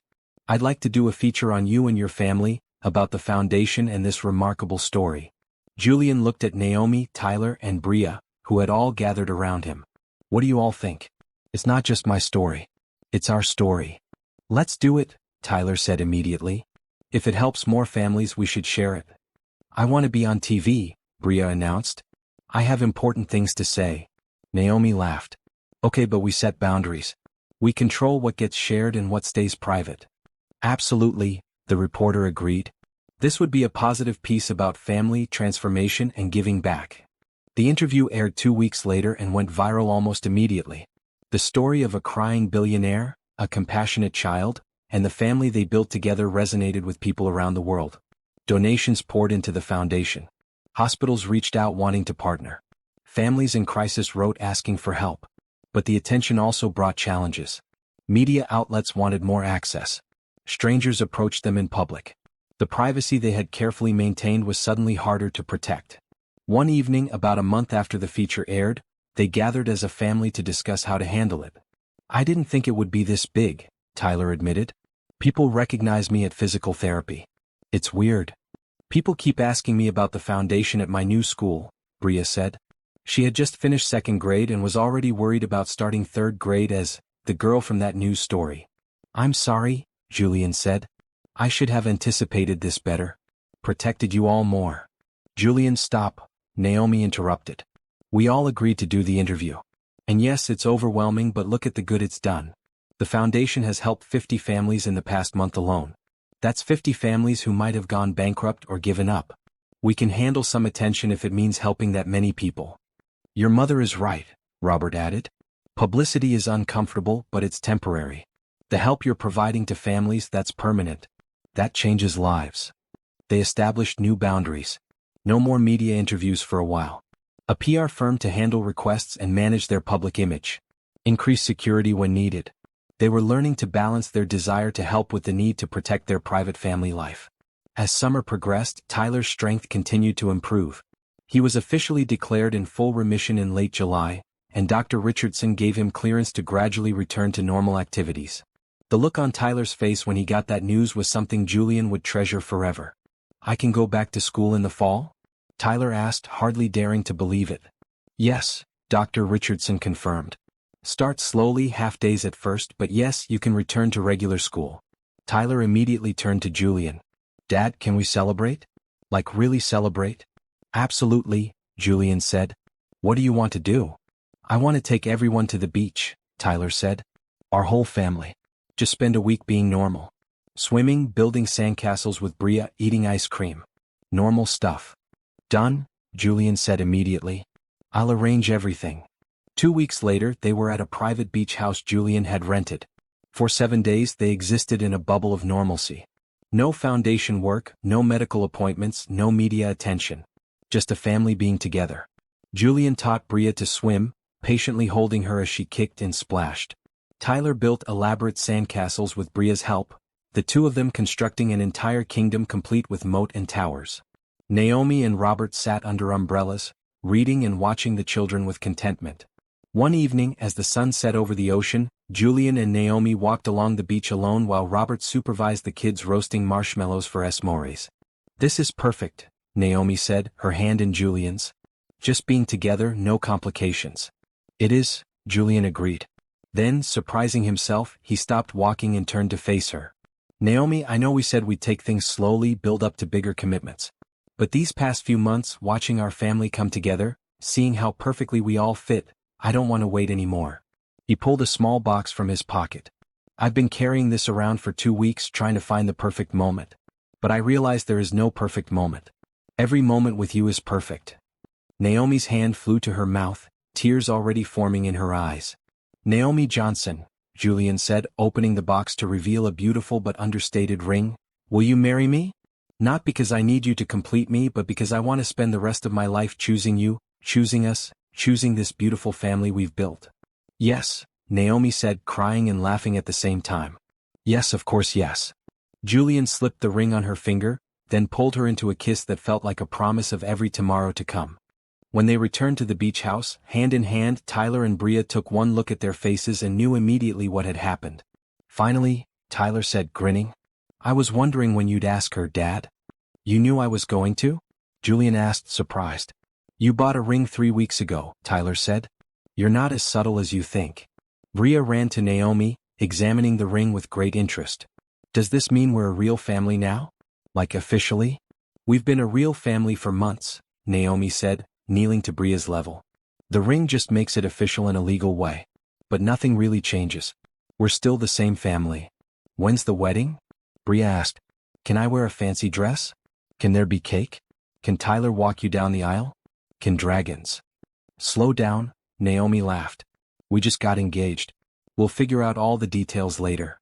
"Spring," Julian suggested. "Give us time to plan properly.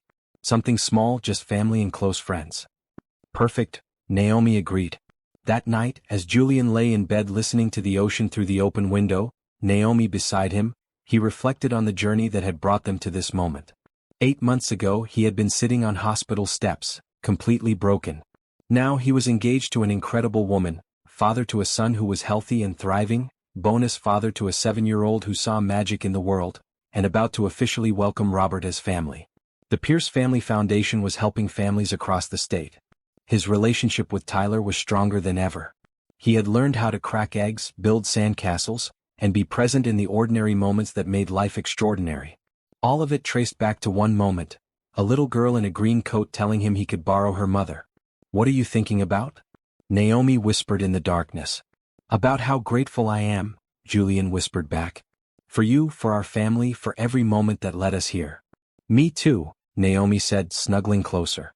"Though I have to admit, I'm slightly terrified of planning a wedding with Bria's help. She has very strong opinions about dragons."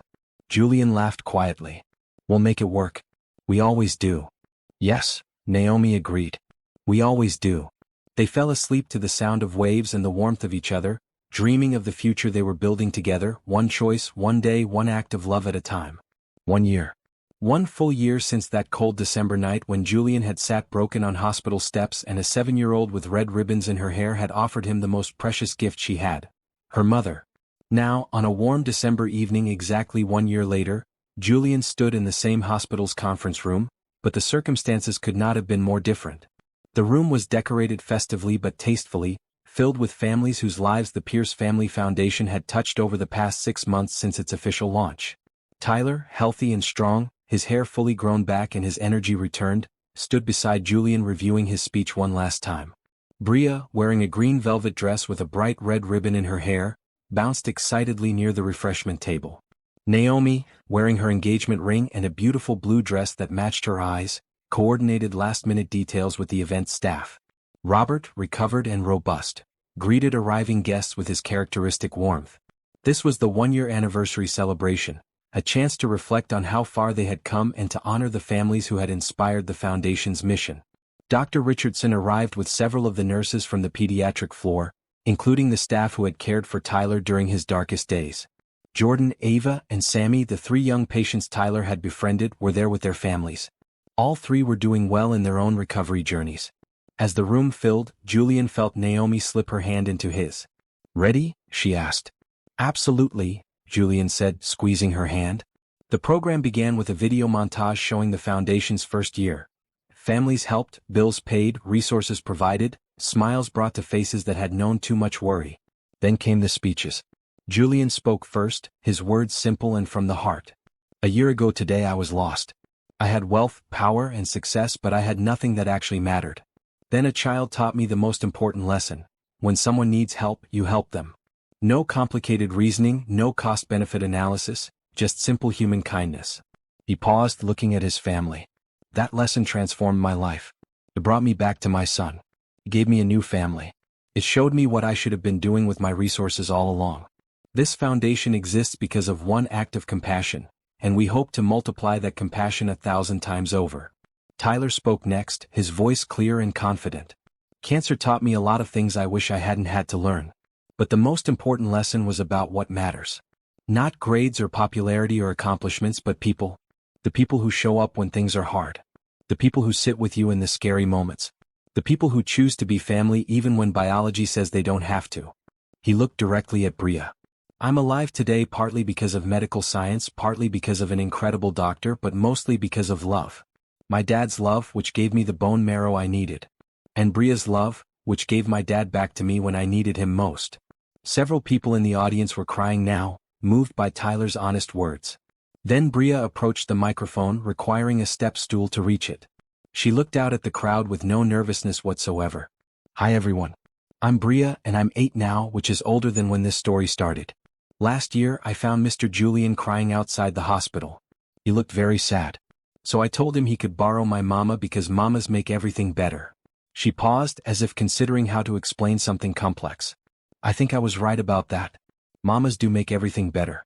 But you know what I learned? Sometimes dads make things better too. And sometimes brothers do. And grandpas. And friends. Actually, lots of people can make things better if they just try to help." Bria's voice got more serious, unusual for such a young child. "The foundation helps people because we all decided to help each other. Mr. Julian helped my grandpa. My mama helped Tyler. Tyler helps other kids. And now lots of people are helping lots of other people. It's like a big circle of helping." She brightened again. "Also, I have a family now. A big, weird, wonderful family. And next spring there's going to be a wedding and I get to be the flower girl and there might be dragons. So everything worked out perfect." The room erupted in laughter and applause. Bria curtsied and skipped back to her seat, completely satisfied with her speech. After several more testimonials from families who had been helped, the formal program concluded. People mingled, shared stories, and celebrated together. Julian found himself approached by a couple with a young son. "Mr. Pierce," the mother said, her eyes welling with tears, "I want you to meet Nathan. He's 6. He has leukemia. Your foundation paid for his treatment last month when we had exhausted all our resources. Because of you, my son is getting the care he needs." Julian knelt to Nathan's level. "Hi Nathan. How are you feeling?" "Better," Nathan said shyly. "The medicine is yucky but it's working." "I'm so glad," Julian said, then looked up at the parents. "I'm honored the foundation could help. You shouldn't have to choose between your child's health and financial security. The world needs more people like you, the father said. Julian shook his head. The world needs more people like all of us choosing to help each other. That's what makes the difference. As the evening continued, Julian watched his family work the room. Tyler was deep in conversation with Jordan and Ava, the three of them planning some kind of peer support initiative. Bria was showing her flower girl dress sketches to anyone who would look. Robert was sharing teaching stories with a group of parents. Naomi was discussing foundation expansion plans with several hospital administrators. This was what life was supposed to be. Connected, purposeful, filled with love and meaning. Later, as the event was winding down, Dr. Richardson pulled Julian aside. I wanted to tell you something. In my 30 years as a pediatric oncologist, I've seen a lot of families face impossible situations. Most of them just try to survive. But you, Julian, you turned your crisis into a mission. You took your pain and used it to ease other people's pain. That's extraordinary. I just did what anyone should do, Julian said. No, Dr. Richardson corrected. You did what anyone could do if they chose to. Most people don't make that choice. You did, and hundreds of families are better for it. As they drove home that night, the family car filled with comfortable chatter, Julian reflected on the doctor's words. He had made a choice. On those hospital steps a year ago, when Bria offered to loan him her mother, he could have politely declined, kept his walls up, continued in his isolated existence. But he had accepted the help. He had chosen vulnerability over pride. And that choice had led to every good thing that followed. Dad, you're being quiet, Tyler observed from the passenger seat.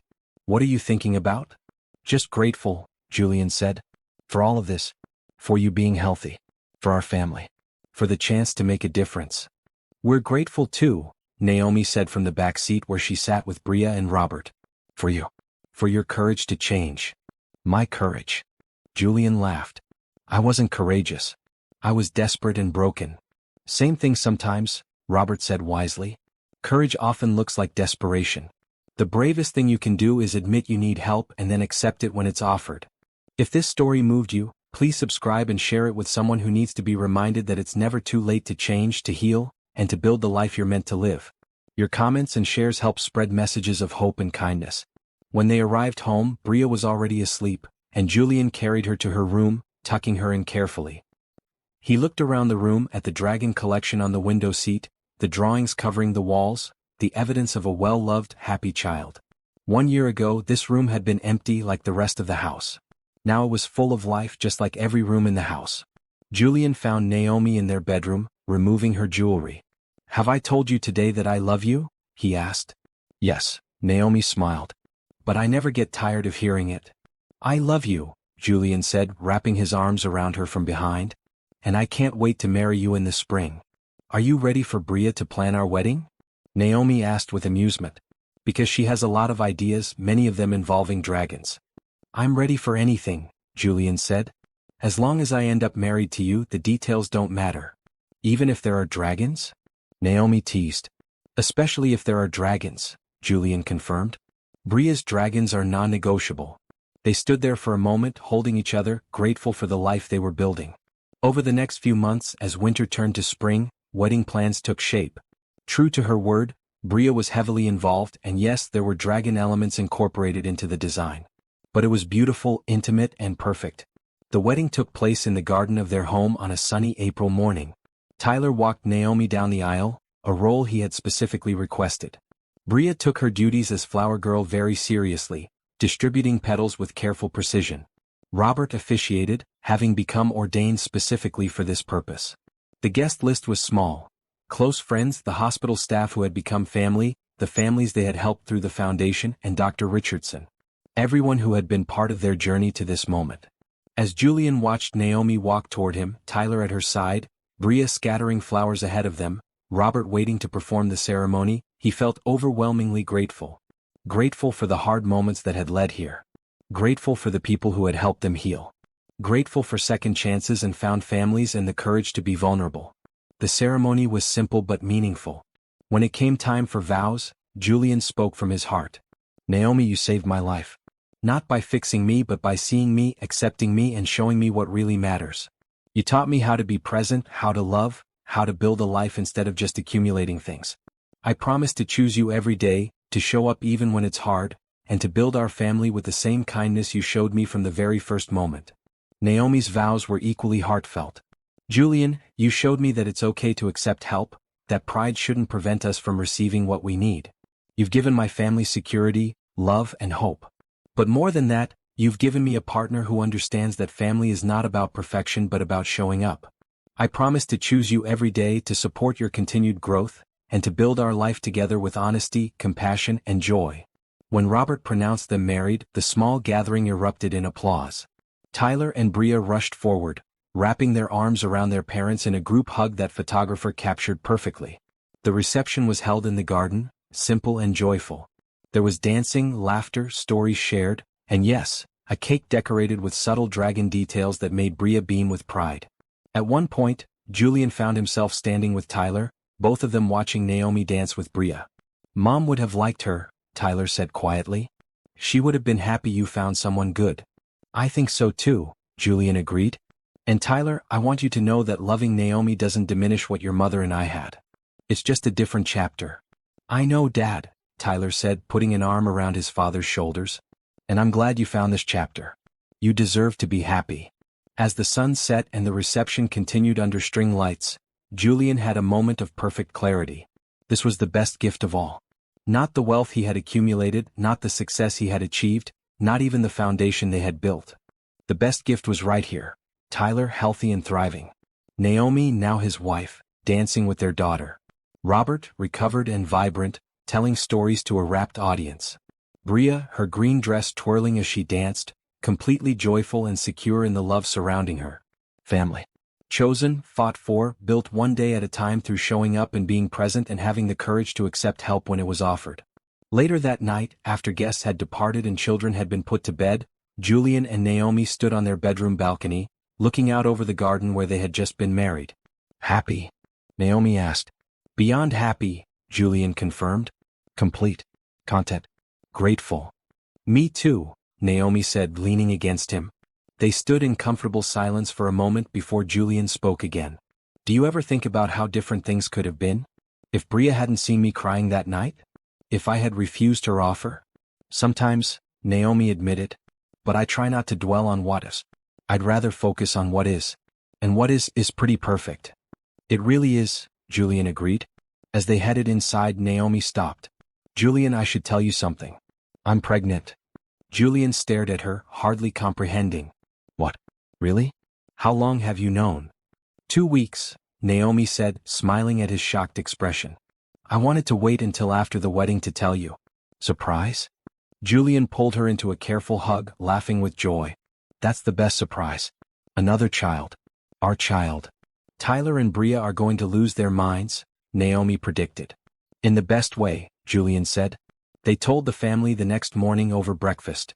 Tyler's face split into a huge grin. "I'm going to have another sibling? That's amazing."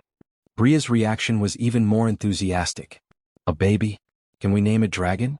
Please, can we name it Dragon?" "Probably not Dragon," Naomi said, trying not to laugh. "But you can help pick the name. As long as it has dragon energy," Bria said seriously. "That's very important." Robert wiped tears from his eyes. A new generation. A fresh start. Life just keeps getting better. Over the months that followed, as Naomi's pregnancy progressed, the family continued to grow and evolve. The foundation expanded its reach, helping more families across multiple states. Tyler returned to school full-time and even joined the basketball team, determined to reclaim the normal teenage life cancer had stolen. Bria started 3rd grade with confidence, secure in her family's love.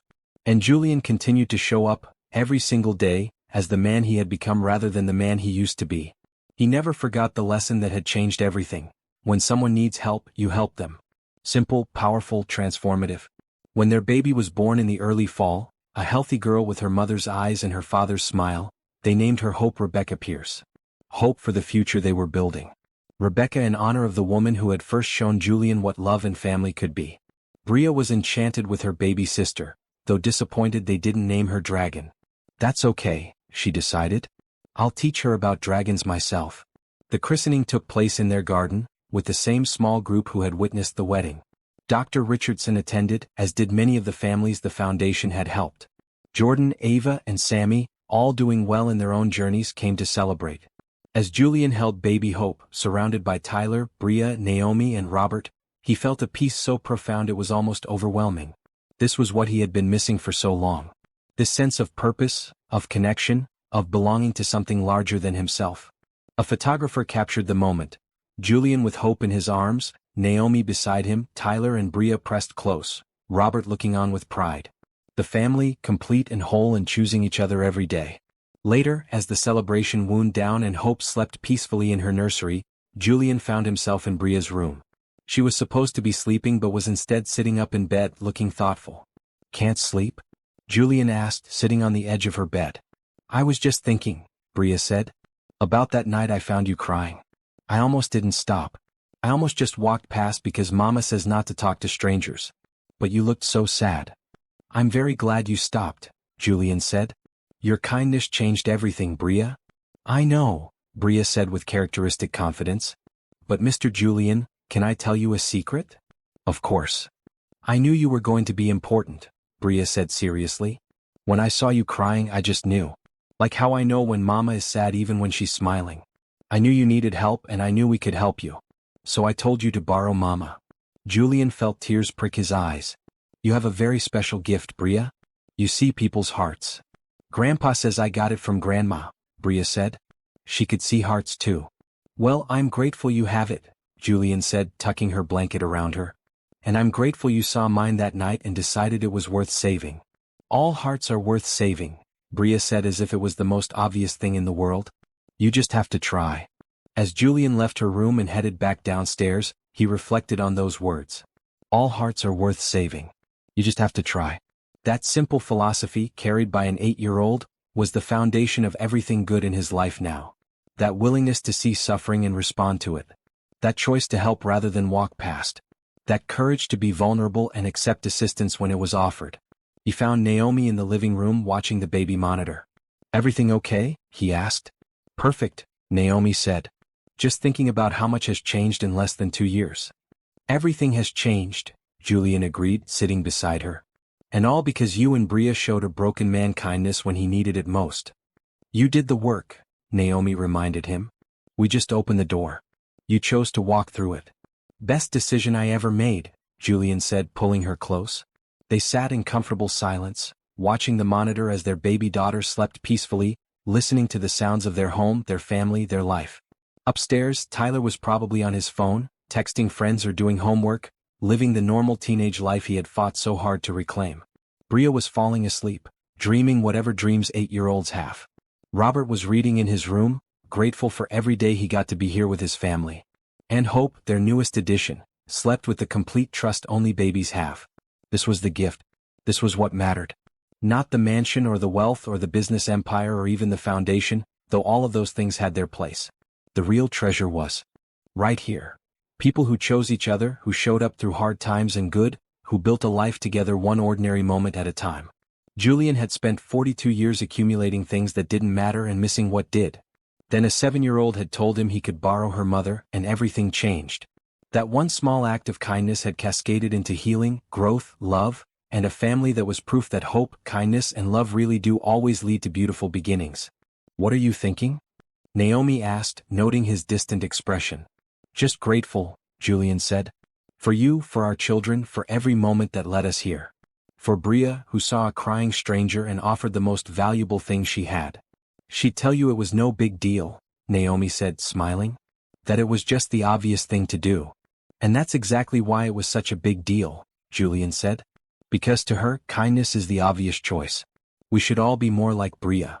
The world would be a much better place," Naomi agreed. They sat together a while longer, then headed upstairs, checking on each child as they passed their rooms. Tyler, asleep with his phone still in his hand. Bria, curled up with one of her stuffed dragons. Hope, peaceful in her crib, tiny hands curled into fists. As Julian finally climbed into bed, exhausted and content, he thought about the journey that had brought him here. The pain of loss. The isolation of grief. The moment of crisis that forced him to face what he'd become. The unexpected kindness from strangers who became family. The hard work of healing, growing, and learning to be present. It hadn't been easy. There had been setbacks, struggles, moments of fear and doubt. But through it all they had chosen each other. They had shown up. They had loved through the difficulties. And that, Julian realized, was the truest measure of family. Not the absence of problems but the commitment to face them together. Not perfection but presence. Not grand gestures but consistent, daily choices to love, to help, to be there. As he drifted off to sleep, Naomi warm beside him, he said a quiet thank you to the universe, to Rebecca's memory, to fate or chance or whatever force had led a 7-year-old girl to stop and help a crying stranger that December night. Thank you for the brokenness that made healing possible. Thank you for the darkness that made him appreciate the light. Thank you for the loss that taught him what truly mattered. And thank you for the gift of second chances, found families, and the knowledge that it's never too late to become who you were always meant to be. Outside, stars shone over the mansion that was finally a home, watching over a family that had chosen each other, built each other up, and proved that when kindness, hope, and love lead the way, beautiful beginnings are always possible. The end was really just a beginning. Not the end of struggle or challenge, but the beginning of facing those things together as a family, committed to showing up for each other every single day. And somewhere in her room, in a green coat hanging in her closet, the ribbons from that fateful December night were carefully preserved. A small reminder of the moment everything changed, when a child decided that a crying man needed help, and offered him the most precious thing she had. Her mother. And in borrowing that mother for one night, Julian Pierce had found so much more. He had found his way back to his son. He had found love again. He had found purpose and meaning. He had found that money only matters when you use it to make the world better. He had found that family is not just who you're born to, but who you choose and who chooses you back. Most importantly, he had found himself. The man he was meant to be all along. The man Rebecca had always seen in him.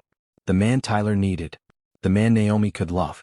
The man who understood that showing up was everything. All because a little girl had seen someone who needed help and decided, with the simple wisdom only children possess, that helping was the obvious choice. That was the best gift of all. Not any single moment or achievement, but the accumulation of ordinary days filled with extraordinary love. Family dinners and homework help and bedtime stories. Scraped knees and birthday parties and quiet conversations. The beautiful mundane reality of choosing each other over and over again, building a life that mattered. Julian Pierce had everything he had always wanted. Not because he had bought it or earned it or deserved it, but because he had finally learned to accept it when it was freely offered. And he would spend the rest of his life paying that kindness forward, one family at a time, one act of compassion at a time, proving that Bria had been right all along.